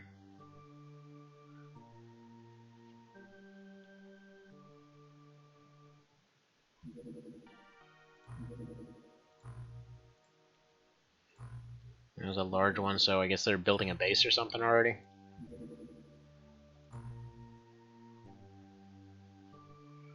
Alright. In that case, the lander is getting some water guns. There we got more.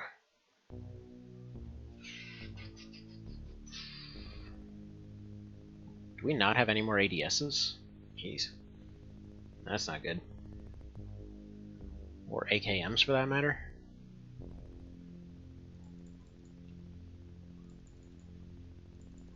Alright, they're going in with just pistols then.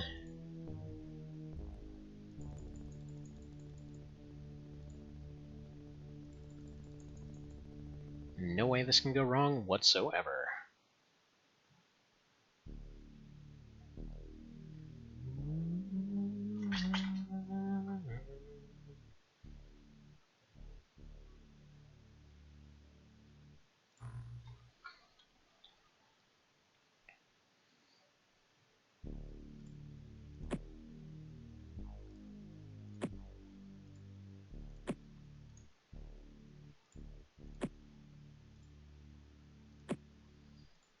I just love that this is possible right here. This feels so good.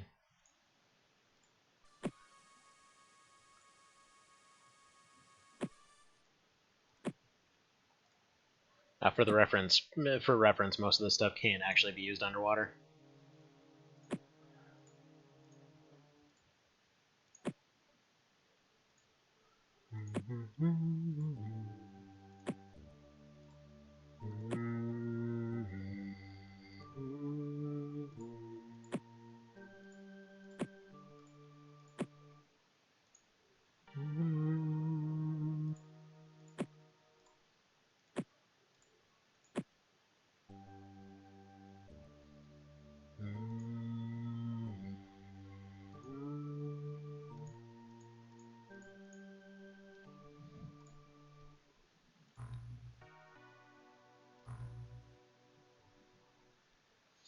Alright, let's get silver in there. Wait, you can't have more than one commander? I guess per team, maybe.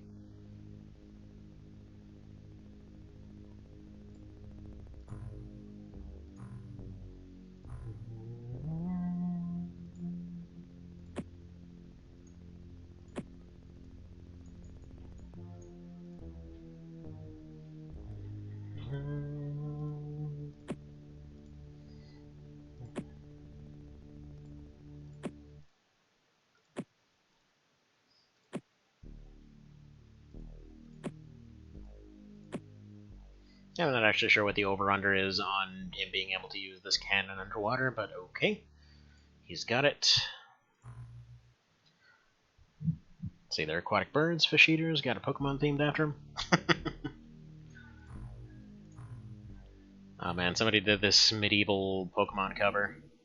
It's pretty fantastic.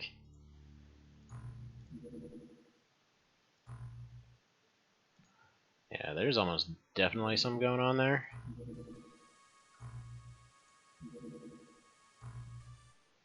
So...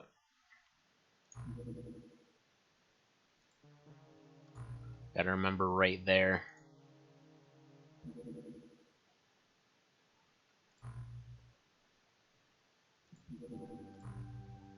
Alright, surface level.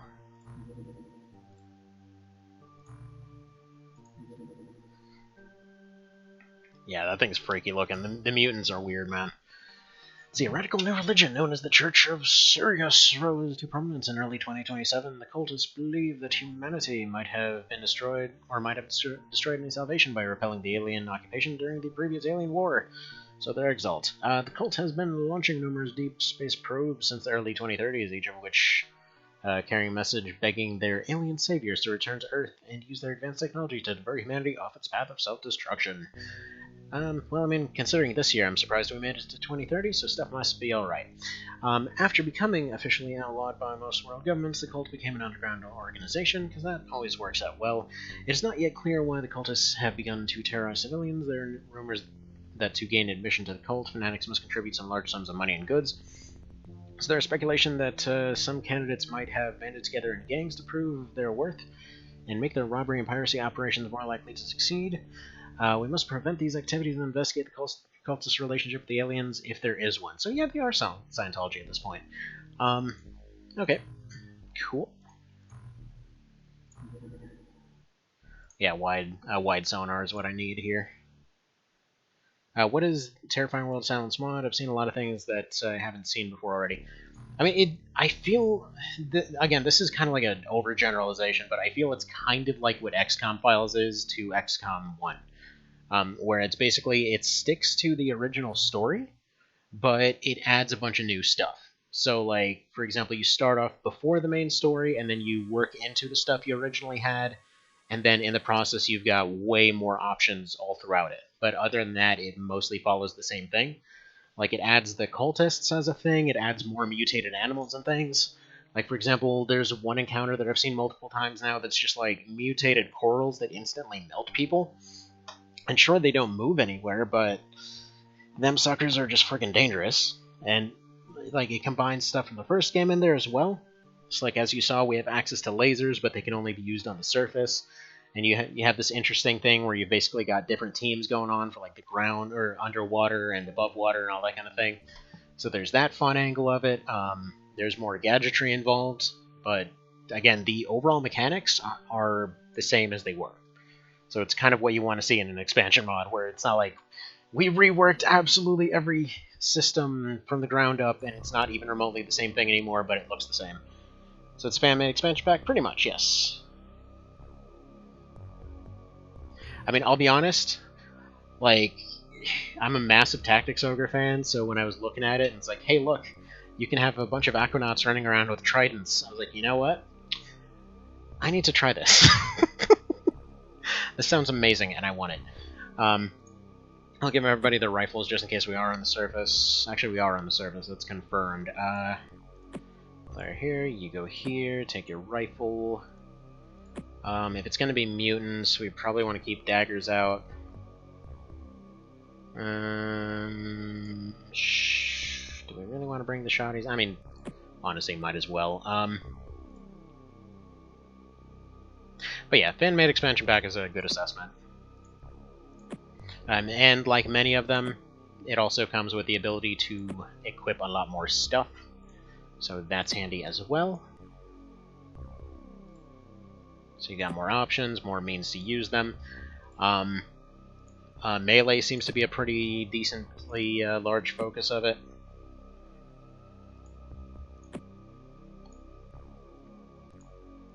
And then, yeah, kind of like...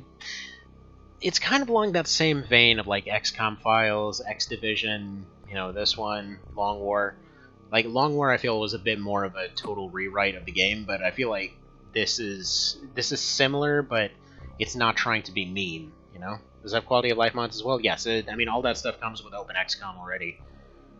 You've got all your info up here for when you're loading stuff up. You've got I've got a firing confirmation thing on here because I always misclick in these games, so it always double checks before firing.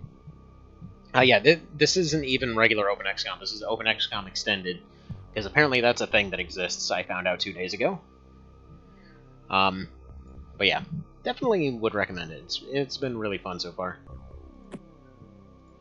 I feel like it doesn't go as far as XCOM Files does, so like I really like their system with the quick draw slot and stuff like that, but I feel like this is definitely a lot more friendly in terms of just like you've played vanilla before and you want to just hop into it, you can do that.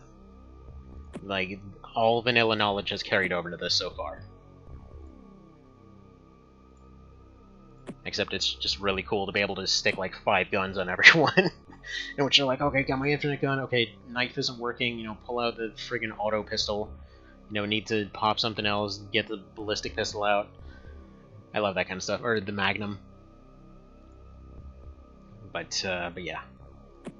As my wife says, I am a weirdo, though, so take everything I say with a grain of salt. Alright. We're playing this as a child and getting destroyed even with heavy saves coming. Yeah, we're Ironmanning this. Alright, what are we fighting here? Mutants? I can't tell what that is. It's a green thing. I don't know if that's space racist, but it's something. What are you? See, like, firing confirmation, I love this. Is that a... It's not a deep one. What is that?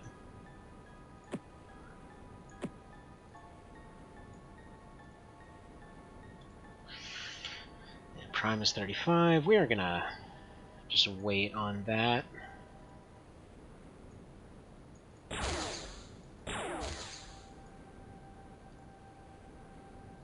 Yeah, should Adam Neal first.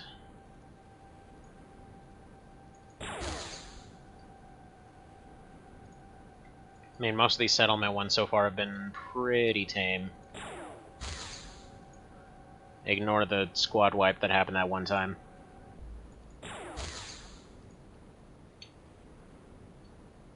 Both know up in XCOM and Deep. Let's see, it defaulted to beginner difficulty. Yeah, I heard about that. See, I had the weird experience of starting this on the PS1 version.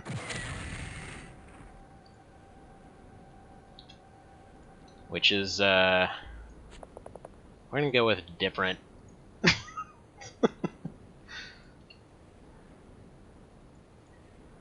Like, it ranges from impressively workable to almost non-existently unplayable.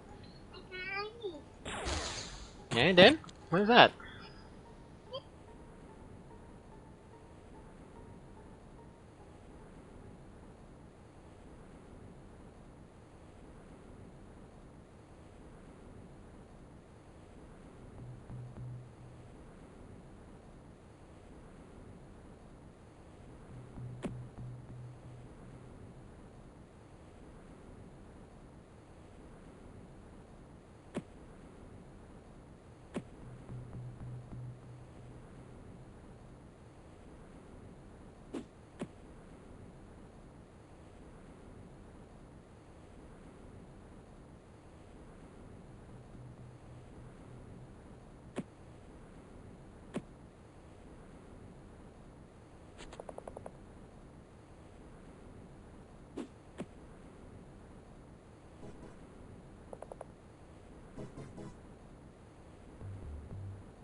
Just noticed I hit the mute button.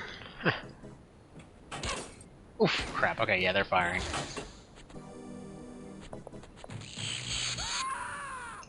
Okay, Bile Xanthus.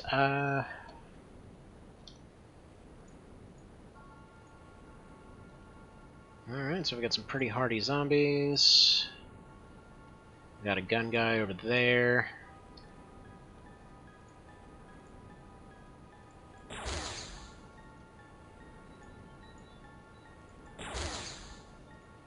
Alright, one more shot should hopefully do him in.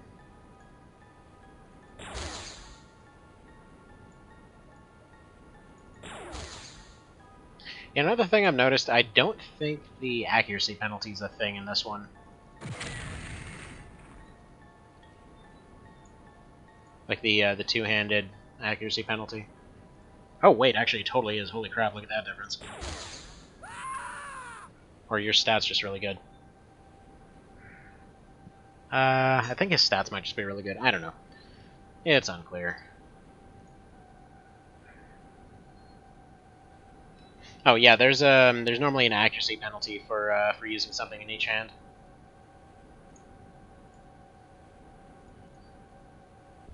All right, no line of fire. I'm gonna need you to nade that then.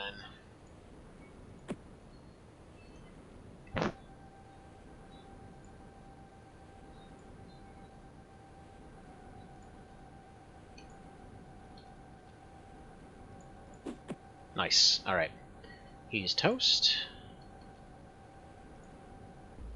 Go ahead and snap this sucker. Or don't.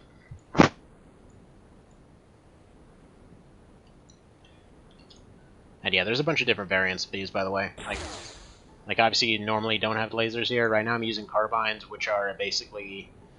I think they boost your accuracy slightly, and then they, like, you just basically can only single fire them.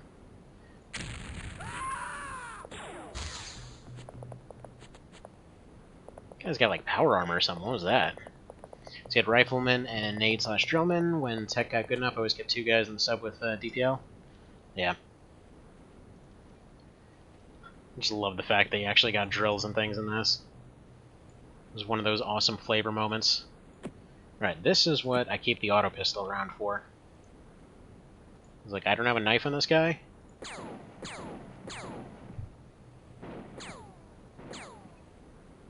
But he just basically goes full RoboCop on the guy.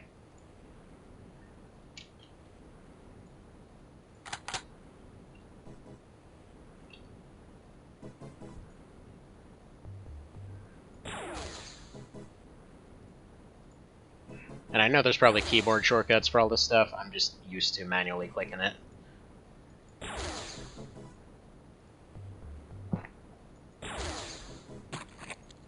Alright.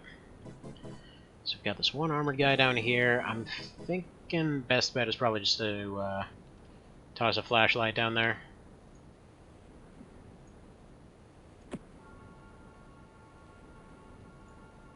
Or maybe just die grenade.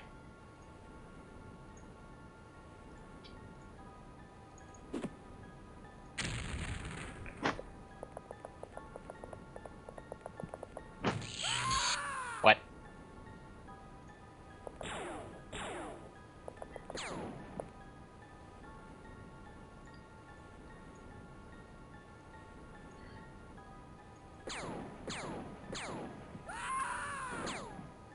Yeah, the mutant missions are basically like fight a mission that's all chrysalids, and then it's like all chrysalids and some rifles.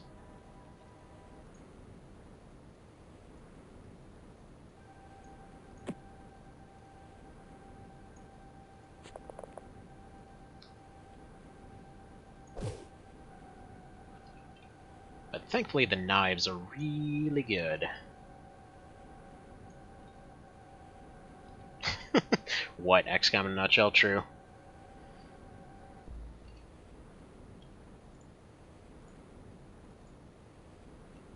Alright, no line of fire. Okay, whatever. We're just gonna stay in Overwatch then. Keep 2 more watch in that direction.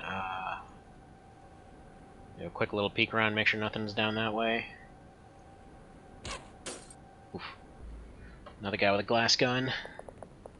It's not actually a glass gun, it's like shard gun or something like that. But it sounds like they're shooting bits of glass. Alright, now unfortunately Buell is about to pass out from the smoke. So let's get you over here. Silver 2. The silver-tongued devil. Alright. Get you out of the way, you're also mildly asphyxiated.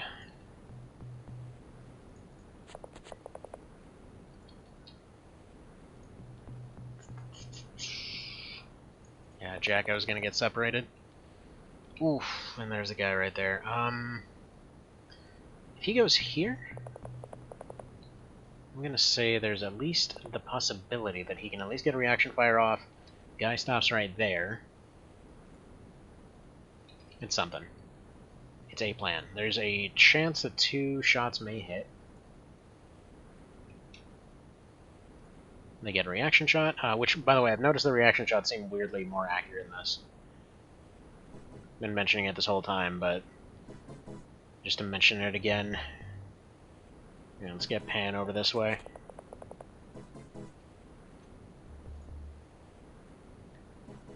Yeah, shooty guy still panicking. Other shooty guys panicking. You can... wow, I had no idea you could reaction with a knife. That's awesome.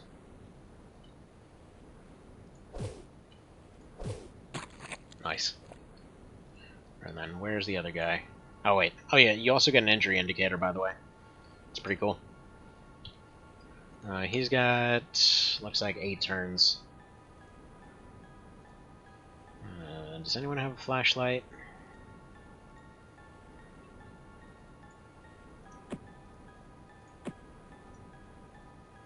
Like, I just always appreciate when there's strong melee weapons in these kind of games.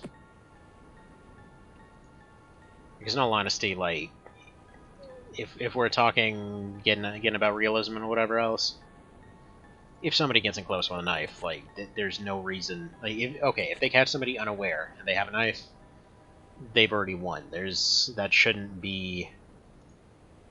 That shouldn't even be a question at that point. Right, where is this guy? Crouch. Remove from existence. Yes, I probably should run him into cover. But I'm sorry, are we even questioning that accuracy by now? Hell no, we're not. It's friggin' 77 accuracy, what is that? Nonsense is what that is. Mutant's gone berserk. Has panicked. I love that. Yeah, panic mechanic going both ways always felt really good. It might have been, who knows, it might have been a system designed out of laziness, who knows, but... I mean, in many ways, it's kind of disheartening what happened with Phoenix Point there. That just kind of brought so many of the original design things into question. Like, did they really need to do it, you know, right the first time? Is that really what they were going for, or was this, you know... But yeah, no, the double sided mechanic for panic always felt good. Especially those ones where you finally win a Terra mission, and that's when you know, like, you hear the panic off in the distance, like, oh, I see, we've broken them. They're running. They ran. That was fun. Nice. Okay, my shoulder. Panic, panic, panic. Didn't panic well enough. When you're doing a base mission, you start finding guns on the floor? Oh, yes. Very yes. That nice feeling of vindication. Alright, I've got so many options on Mr. Buell here, but we're going to go for the obvious. And that terrible feeling when you have a mission that's going super well and you see that. Flying down a hallway out of the dark. And it was at that moment they knew that they had failed. That it was all for nothing. Alright, sprint through the dark.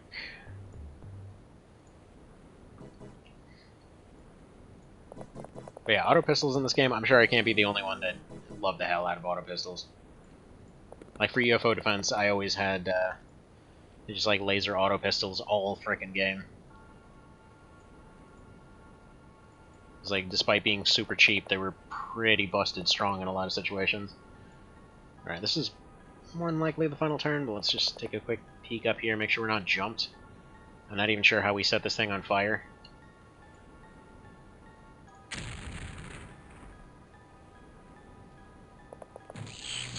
Oh. We just got taken out by the Grinch. No, Buell. You had so many options. Oh look, Colt's doing Colt stuff. Alright, Mr. Pan. Need you to take your freak accuracy up to this guy's skull case if you could. Thank you. As I click out of the window accidentally.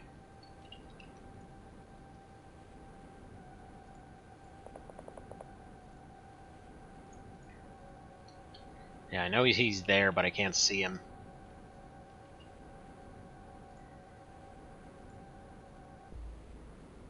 Alright.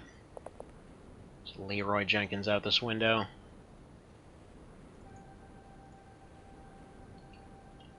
I'm gonna be real disappointed if Pan doesn't get a promotion after this.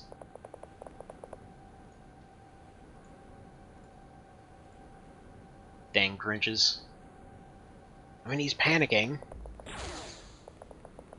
Oh god, what have I done?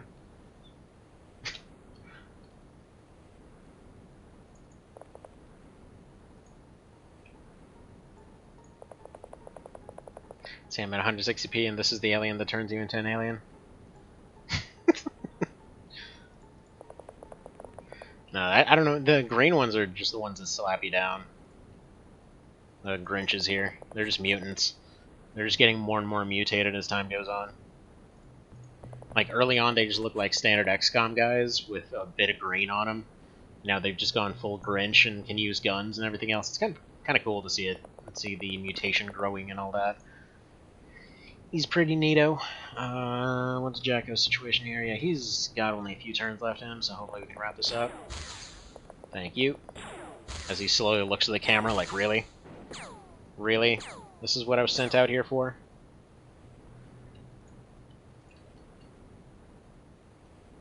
I cannot find Grinch. There he is, apparently. Take your word for it. Yes. Yeah, and if you need to cure somebody out of a fatal wound so they don't die that turn, since it auto-ends the turn, you have that option as well. One of them surrendered.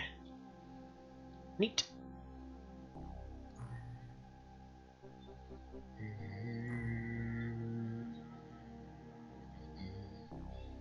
Gonna get more of these things. Not enough store space. How dare you? Well, I guess we can't get more. That's a shame.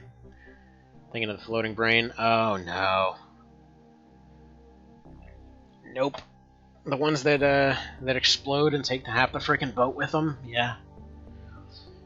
Bye bye. Man, Beal was doing so good. Took out 2 Yetis with a knife. By the way, I really like the outpost buildings here. I've been going on about them at length. Basically, the outposts. Oh yeah, the flying saucer brain. Yeah, no, yeah, those are annoying, and the what are they called? Tentaculates are freaking terrifying. But yeah, no, those UFO things are always the bane of my existence. The whole like you gotta bring your DOS does nothing against these biodrones. There you go. Tentaculate. Oh yeah, you need animal crackers? Yes, ma'am. I do believe we can do that. 1 second. The toddlers demand tribute. Be right back.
Alright, and back.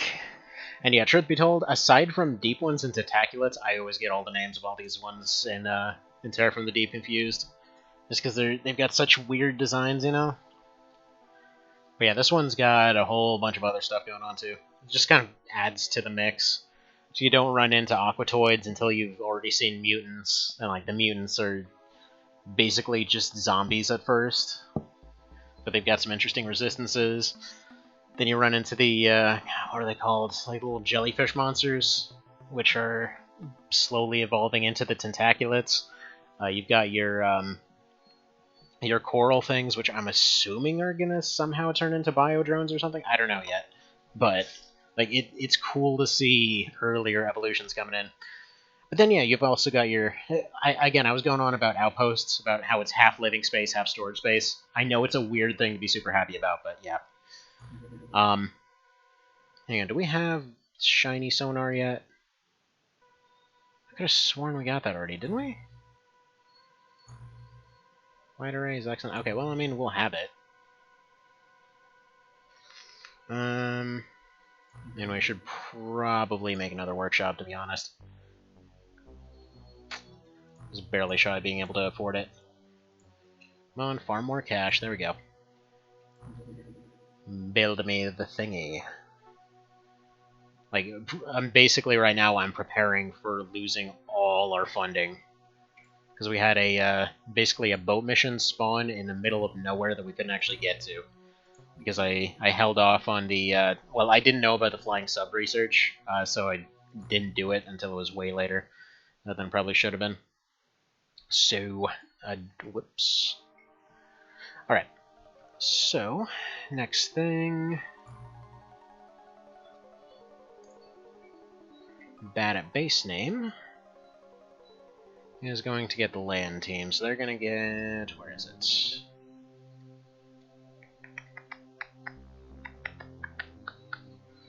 They're going to get the lander and everything on it.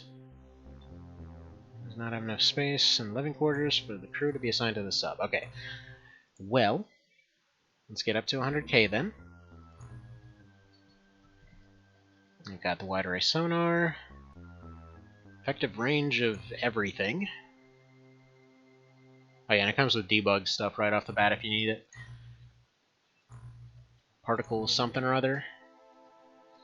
That seems like it'd be pretty handy. I feel like... yeah, I feel like we probably want to research this first. So you don't think biodrones and tentaculates are related in any fashion? True, yeah. Yeah, I don't know. Yeah, how much are these?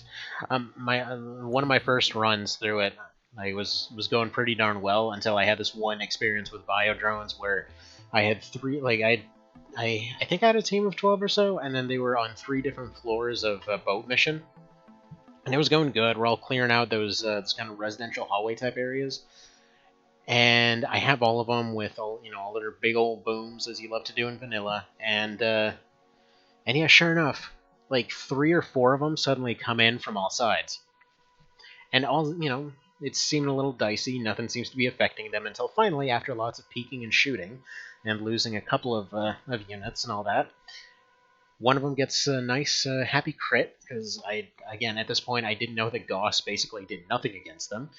And so one of them goes down, explodes, takes a nearby rookie with him, because I wasn't expecting him to frickin' explode, explodes all the stuff he was carrying, that somehow explodes down some stairs, explodes everything underneath him, which explodes another biodrone, which explodes basically the entire middle team, which then explodes everything around them and underneath them, which explodes yet another team. Like, it was a total clusterfuck. Just 3 floors instantly wiped. I don't know the exact extent of everything, because there was like one guy left that panicked and ran away, and that was it. It was ridiculous.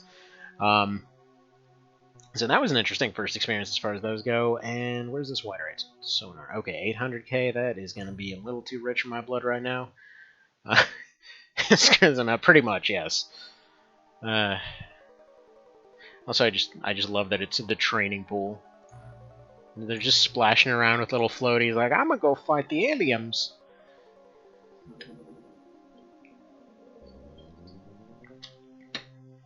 So it's fresh underwater activity, but is it actually underwater this time? Yeah, despawn penalty of 50. That boat was 1,000. Whatever. We'll go on a duck hunt. We'll send the killer tuna out there in a moment. Also, interestingly, the completed rooms are red while the ones you're building are green in this mod. I'm not sure why they switched that around exactly. It's just a thing that happened. Not a workshop. What we need, if I can figure out how my brain works, is we need one of them outpost dealies. And then we're just going to continue making a nice happy circle, probably wrap it up around here, give or take. Just making a mostly defensive base.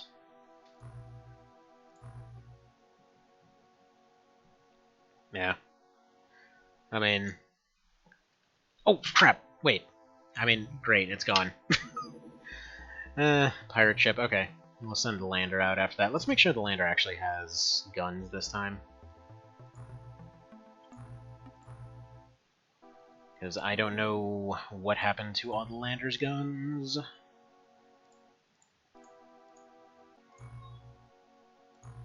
It's got all its lasers, right? Yeah, it's still got laser carbines, so what gives? And I think what we're going to do is we're going to replace 2 of those carbines with an SMG and a rifle. Just kind of see how that works out. Yeah, this is fine. I know it's complete overkill as far as their loadout, but it's awesome.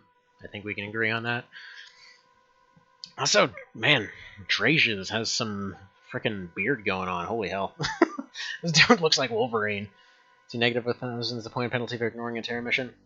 Well, it wasn't ignoring it. I physically couldn't reach it. Is the thing. I tried sending both ships out, but it was like exactly on the opposite end of the globe, and it's the one spot the plane couldn't reach. Which is why I was saying I needed the sub for it, but I didn't have it. Alright, laser SMG on the rocket guy. Sure, that checks out. I'm gonna take off one of them phosphories. This was an artifact site. Those are negative 2,000. Oh yeah, I forgot about artifact sites. That's gonna be fun. Have I mentioned that this run has almost no hope of success? I think we'll have Shoddy over there, or maybe we want the Magnum. No, we're gonna want the Magnum.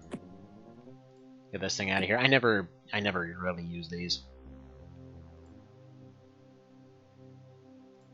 I swear every time I see a spaz, I think Terminator.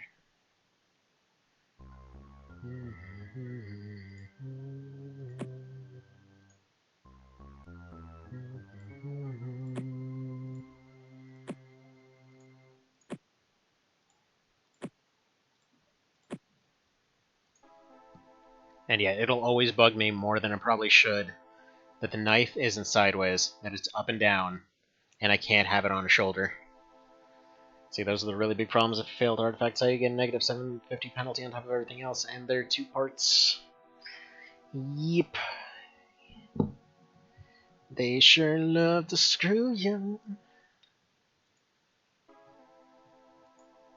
Alright, that looks pretty good. I can probably slap more guns on people. Might as well get some of that strength training in. But sir, we're already going into a dangerous situation. I don't care. This is advanced CrossFit you just signed up for. You will get buff.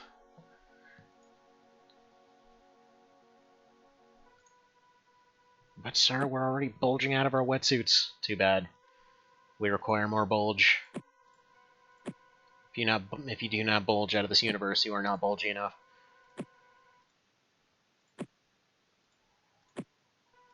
You know what? More knives. You will carry all the knives. Just Adieu is all about that knife life. See more magnums on you. Even more magnums on you.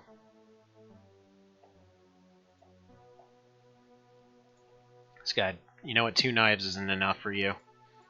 There we go. Even more knives. That is still how this works, right? You get your workout bonus. closer you are to your max weight. Because then that one guy had like 90% of his weight left over and then gained 6 strength in a single mission, so maybe that's not how it works this time around? I don't know. Whatever. See, compared to term missions where you land, immediately evac, you only get a point lost for... True. And you don't get the point lost for losing people.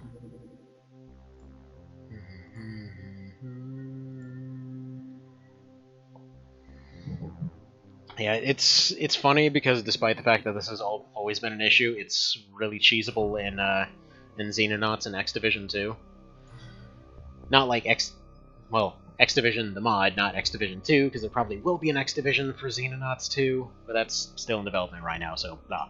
Anyway, but like, yeah, it's always hilarious because every time you force a UFO to land, you can be like, oh hi, I showed up for the mission, okay, bye, I don't feel like taking on a battleship right now. And then that's it, and they're like, oh man, well, I mean, you showed up and you tried.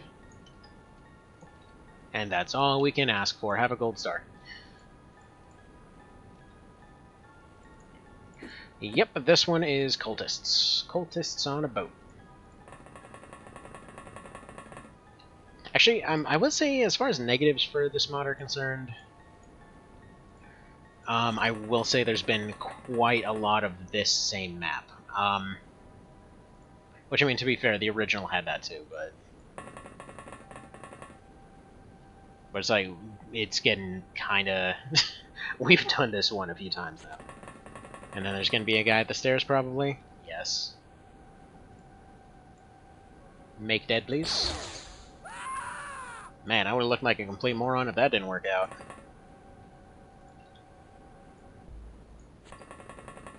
Alright, wanna chuck your mortar dealie up here to deal with a guy that's almost certainly up here?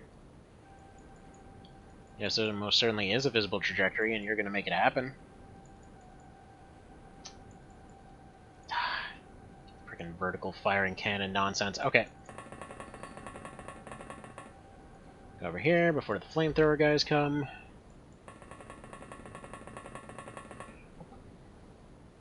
Don't know why, but I've been getting carpal tunnel lately. Hand keeps going all tingly on me, and it's super annoying. I'm almost certainly going to be a dude. Actually, wait. There might not be a dude up there. We'll find out. And then adieu. See, does that mean they're the same visual range? Pretty much. And they come in with similar things. They've got shotguns, flamethrowers, and axes.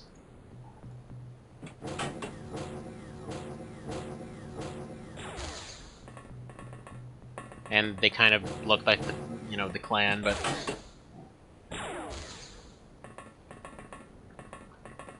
Yeah, why is that, by the way? Why are all these always, like, somebody from the Netherlands or some such? Other people can enjoy them, too. Like blue ethereals? They pretty much are. No line of fire. Well, I'll tell you what. How about we guarantee a line of fire? How much you need to auto-shot this thing? 24?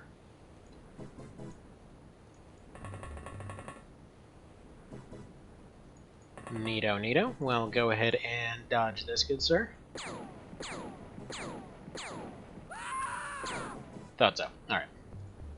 I love that thing.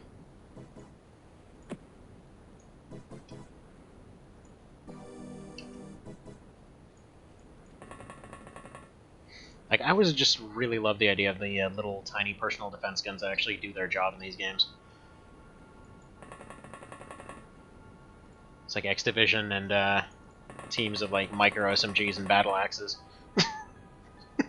running behind riot shields. I mean, right now this is really making me think of like Phase 1 or 2 XDiv. Russian or German, yeah. Or Dutch. Lots of Dutch. Because I want to watch people play these things too. Like the one guy I've seen that was doing that, that was doing a either not screamo commentary or doing like just like a normal, nice, pleasant situation. If you guys ever watch what's what's his name right now? Kakaska? Guy usually does old RPGs and things, but every now and then just goes back and puts every one of those old RPG characters into an XCOM game. And it's really fun to watch, because they usually have an entire story with everybody behind it and everything. Also, you know what? Yeah, I'm really loving these reaction attack knives. Hello, sir. Get off my boat, please.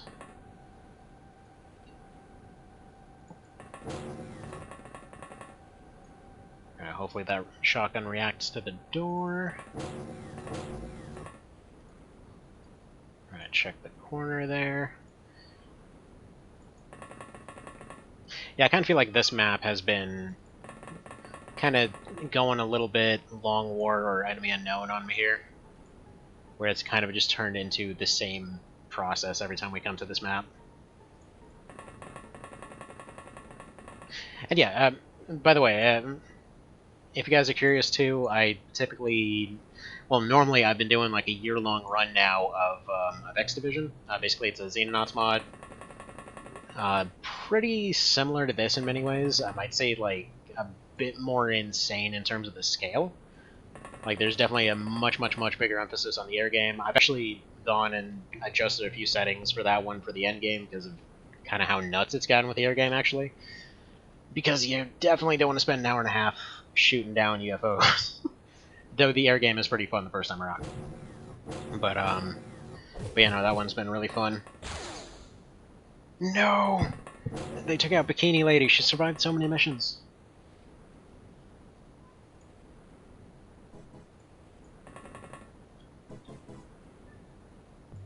Dang cultists. You don't shoot at the boobies. Alright. Next.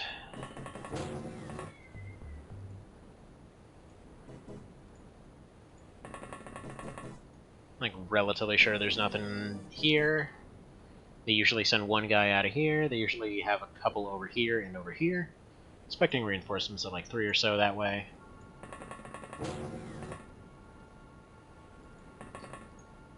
Alright, one here.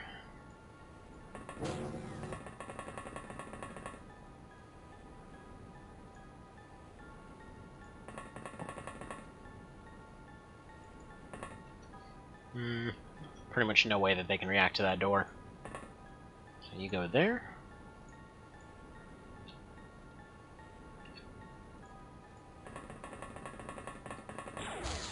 Yep. Thought so. That's why we're here. You're gonna go here and then fight the more than likely 2 over this way. Alright, Mr. Pan, with your absurd accuracy, are you able to make that run, actually? Yeah, I'm pretty sure he can win that firefight, so... You go that way, you go that way. And hang on, my son needs something, so I'll be right back.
Man, oh man.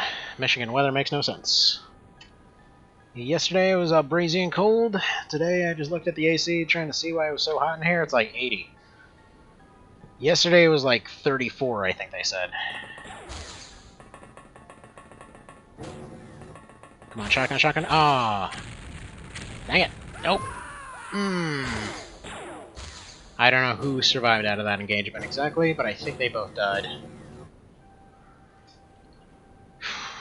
Yeah, these flamethrowers. Oh no, he got himself, and Drages barely survives it.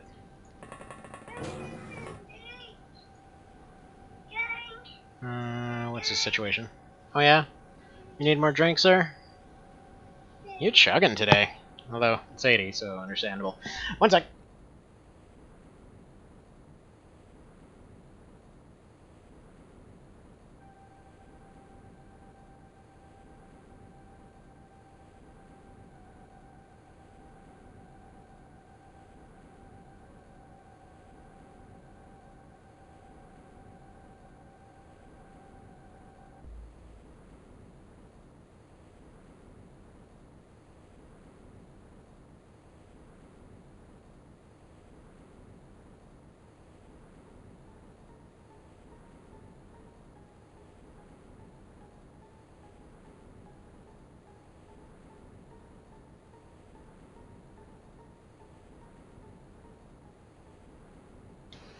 And back again. Though I guess it's no surprise everything's all crazy warm right now, because you could probably replace the news with, well, if anyone here happens to also listen to a decent chunk of Starbomb by any chance, like you could just replace the entire news with just that guy screaming everything's on fire from that one like Zelda rap thing. Everything's on fire.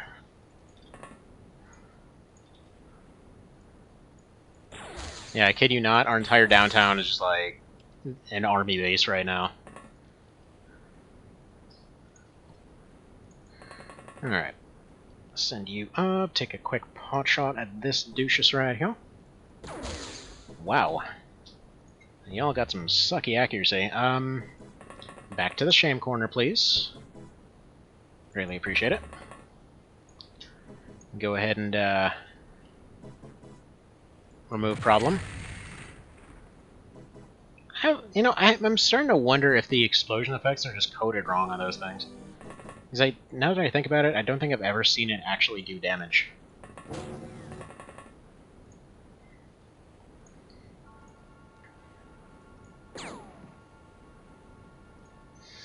Right.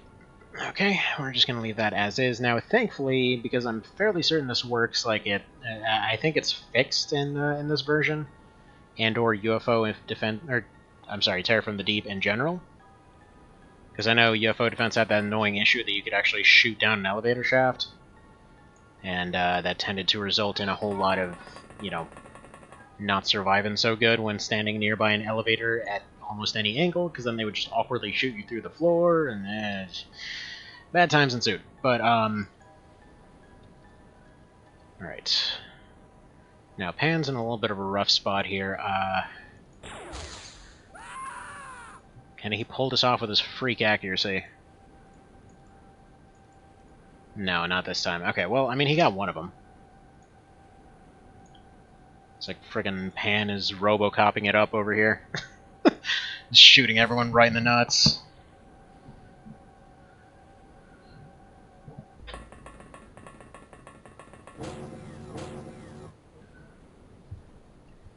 Should probably go write a message to Pan, thank him for carrying this campaign. There we go.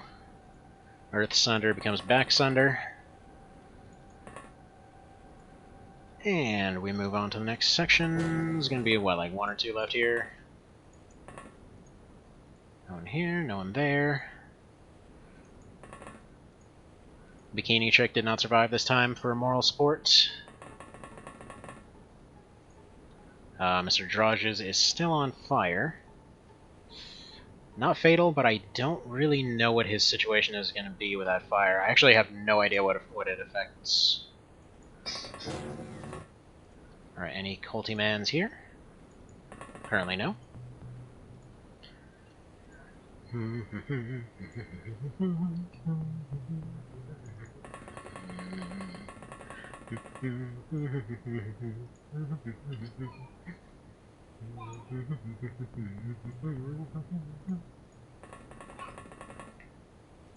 Alright, we might run into a situation where there's a guy up here again.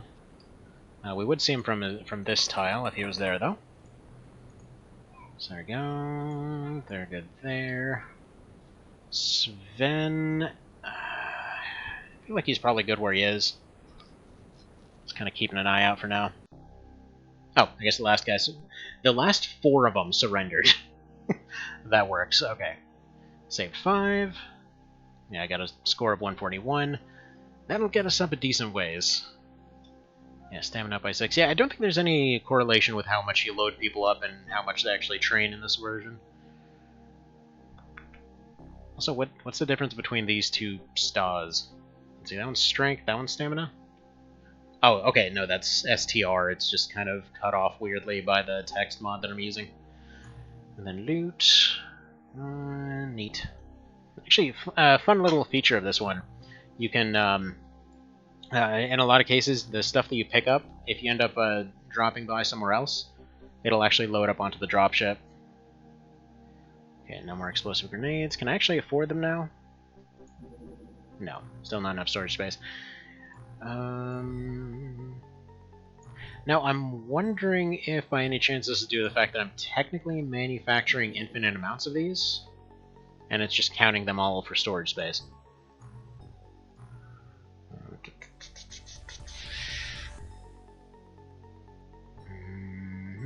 Yeah, because we're counted as over-stored right now.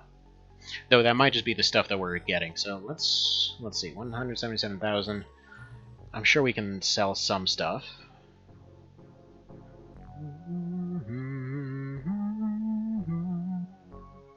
Did we win? Are the deep safe from the Terror now? No. Not even a little bit. In fact, I think it's safe to say that stuff is very not safe. And we still end up losing money for trying to sell human corpses. But hey, you gotta draw the line somewhere. Yeah, we can sell some of these ion beam accelerators. I'm sure we'll need them for something, but that's also 500,000, which we can use for building a giant box. In general stores, a large storage is gonna be impossible to build. Okay, and it's way too much anyway.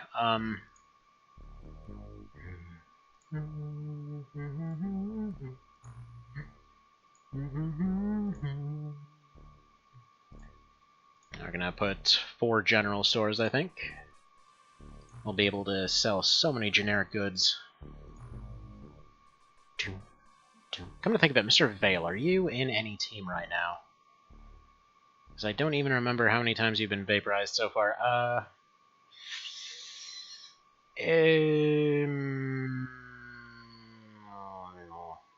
Also, hang on. Jim's friend also needs to be added.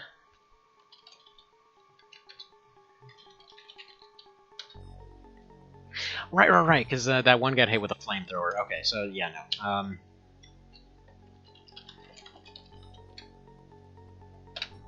So, say hello to Vale the First. Go ahead and give him a hard suit.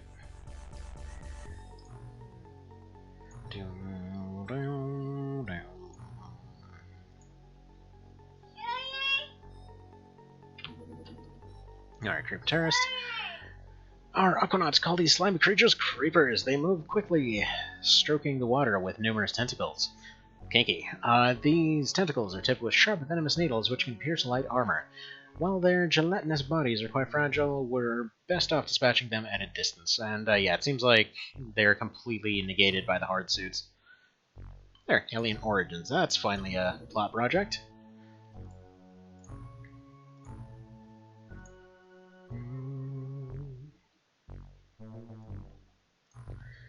Let's see, Vale the First is something you only name someone if you're pretty certain you'll be naming a Vale the Second, Third, Fourth, and Fifth next week.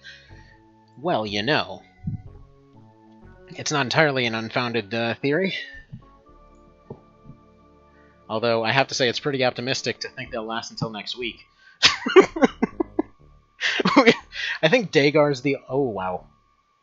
So you have not succeeded in dealing with alien invasion, and the committee has regrettably decided... Oh, crap, well, that's the end of the run, then.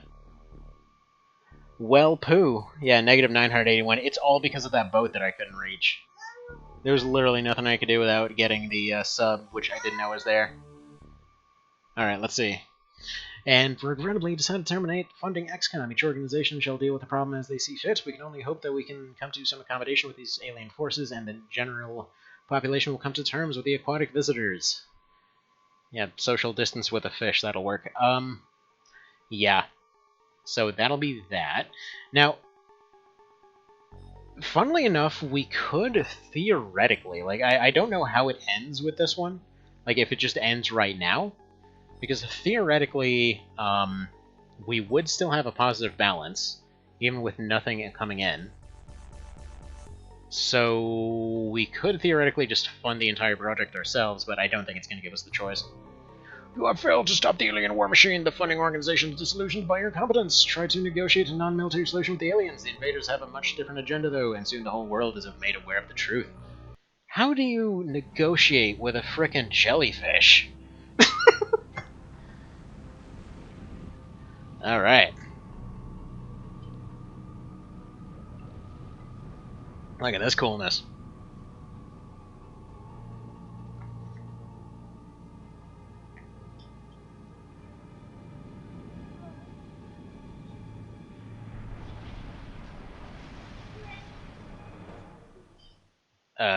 Okay. And right before the crash is where the budget ran out. Well, hello, kiddo. What's up?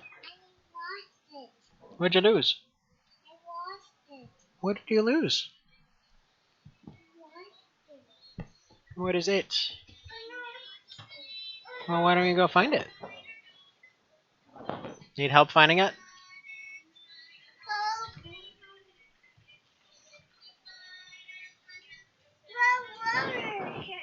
Whoa. There you go. Alright, let's see. Flamingi, Katugi, Cthulhu, Tillith, Wang Wang, Phaeton. I know it's supposed to be like Ton or whatever, but whatever.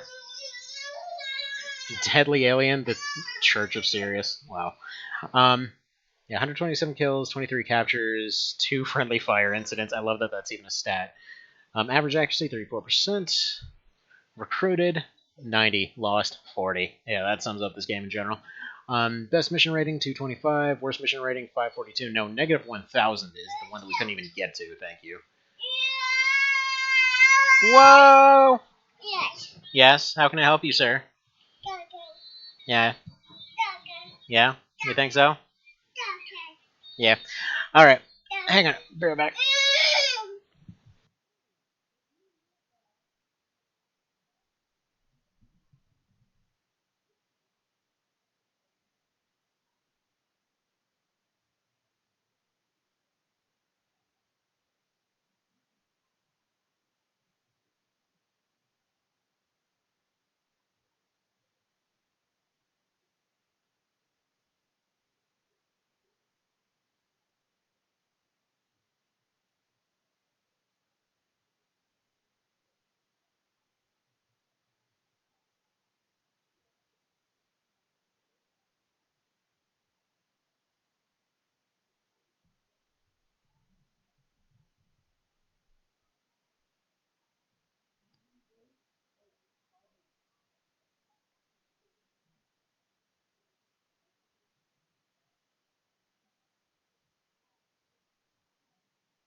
Alrighty, at any rate, that is going to go ahead and wrap up this run then. Yeah, definitely wouldn't have expected it to end that quickly. Yeah, died 4 months in.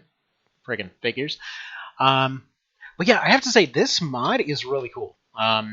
Actually, I'd be kind of curious to do XCOM files and things like that afterwards, so let me know if you guys are interested. And yeah, we'll be hopping back to X Division, because, I mean, hell, it's been like, what, a year and a quarter by now? The run has to be over at some point. um, but yeah, no. The only time that you can honestly say you got screwed over by a cruise ship. Your campaign ended because you couldn't find a boat. But yeah, very fun mod. Let's see. +1, ONX file, 1 vote for this mod. What? But yeah, definitely really. Oh, and X Files, I vote for. Okay, gotcha.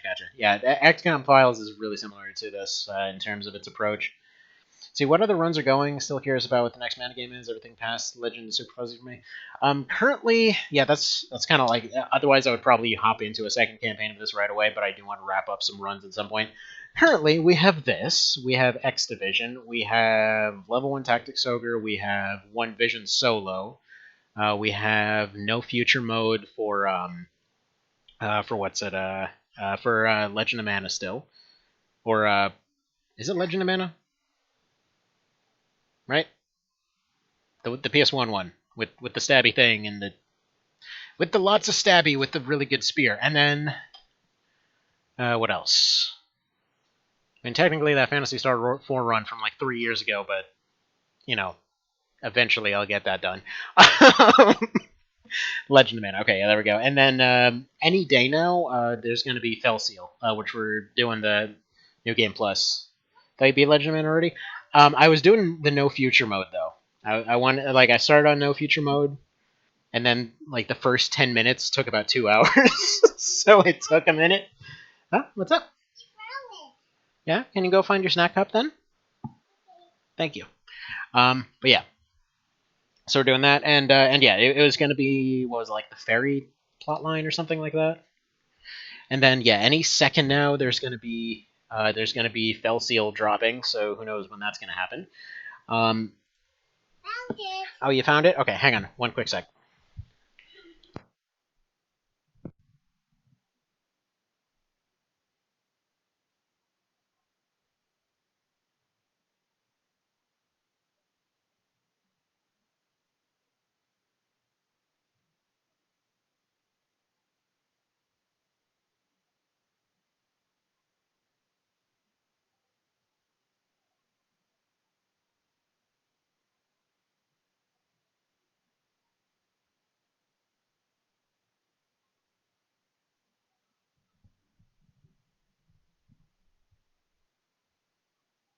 All right, and back to the talking and the stuff. So yeah, aside from that, there's also the Cerebro Monster Run, which had a few parts recently. That's still ongoing. There was also 2 challenges issued from Annihilator there to do that, like what was it, what the hell did we end up calling that thing? It's like the run where you basically have to immediately assume the identity of anyone you beat through all of 3rd Gen Armored Core. And then on top of that, for some reason they wanted to see Mega Man 6. I don't know if there's something wrong with 6 that I'm not aware of, but for some reason that challenge was issued. And then, yeah. So I know there's some I'm forgetting, which feels super weird. Oh yeah, I was remaking all of the Ogre Battle series in Age of Empires 2. Which is it's less of an actual challenge of anything. It's just more of a fun creative project. So yeah, there's that. Um, so there's there's a lot of them going on at this point. This was just game of the month. That was voted on at the SRPG Discord and all that kind of thing. And they were issuing all the moderators and whatever else, to go do runs. And like I did runs. Funnily enough, our the head of all of that stuff is the guy with the freak accuracy here. That did he ever miss a shot? Now that I think about it, like I think he missed one snapshot, and then pretty much every other shot was a kill. Never got promoted. XCOM is a weird organization. But yeah. So definitely would recommend this mod, and yeah, but we'll do. How about this? We'll do XCOM Files after X Division because that one is very close to the end. So I don't know if Topaz and Leave a Doctor still here. Go on one call and you get beat. So here's the thing. We had some victories, and then it was that same boat.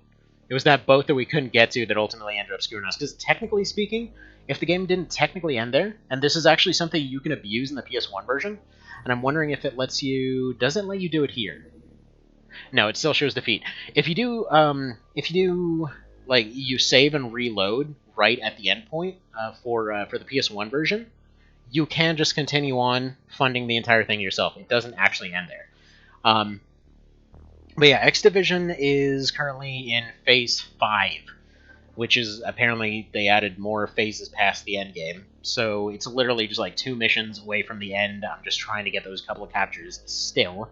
Had a minor setback last time with the save file corruption issue, but thankfully was able to salvage the campaign.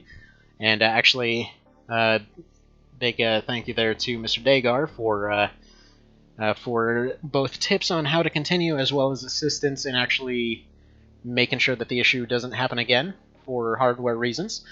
X-Files will also be Ironman? Yes, we only do Ironman around here unless it's like an evaluation run of Tactics Ogre or something. Everything else is always Ironman run. It's the only way to play as far as I'm concerned. Just because it leads to the dumbest situations, which I always love. Like that one time in XDivision where we tried to shoot out a wall and accidentally took down an entire building. Poor Barry Burton. It was actually Robert Downey Jr. Ha. It's funny because that's not even kind of true. Hi there, Leave It Dog. Thank you for the follow there. I love how Deadliest Alien isn't even an alien. It's somehow realistic. But yeah, soon. But yeah, for the new folks, I mean, we generally do this stuff as often as possible. Obviously, the plague has allowed for doing this quite a bit more often with the everyday stuff almost. And yeah, as long as everything's all good and calm and I can keep an eye on my kiddos here, then we can get some weird runs done. Yeah, I think the only ones... Oh yeah, right. I forgot that's a thing. Let me go get the link. I always forget to do that, because something's broken with that exclamation mark. I think I have it, like, misspelled or something. Let me go check real quick. Here, Cloudbot, where are your commands?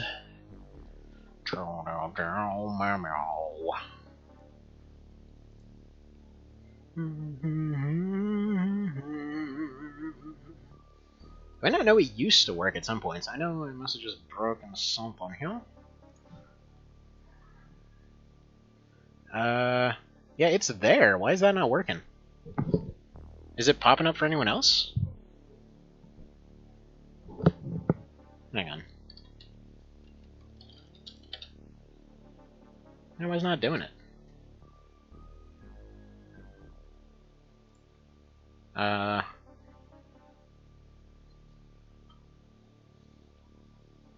here's the link that it's giving. I think this is the right one. Are you, like, not allowed to have Cloudbot do links anymore? Yeah, no, it is the SRPG link. It's this one. Like, that's what's supposed to be popping up. Exclamation mark Discord. It's spelled properly. Does it have spaces or something? No, it doesn't have spaces. Reply in chat. Permission everyone. So... hang on. Maybe? Or wait. Yeah, maybe the bot's just broken right now. Yeah, none of the commands are working. Weird.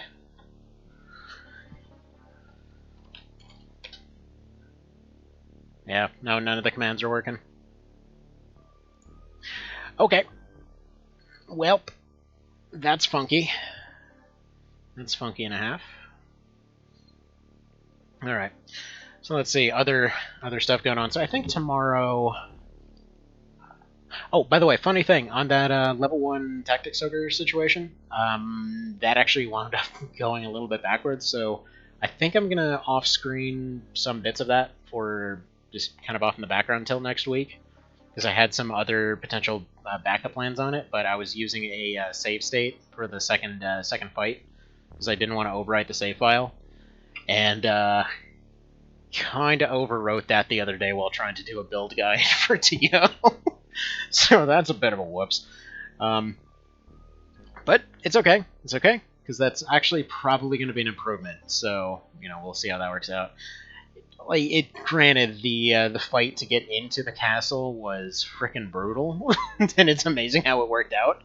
But yeah, I think ultimately there's an easier way to do all of it.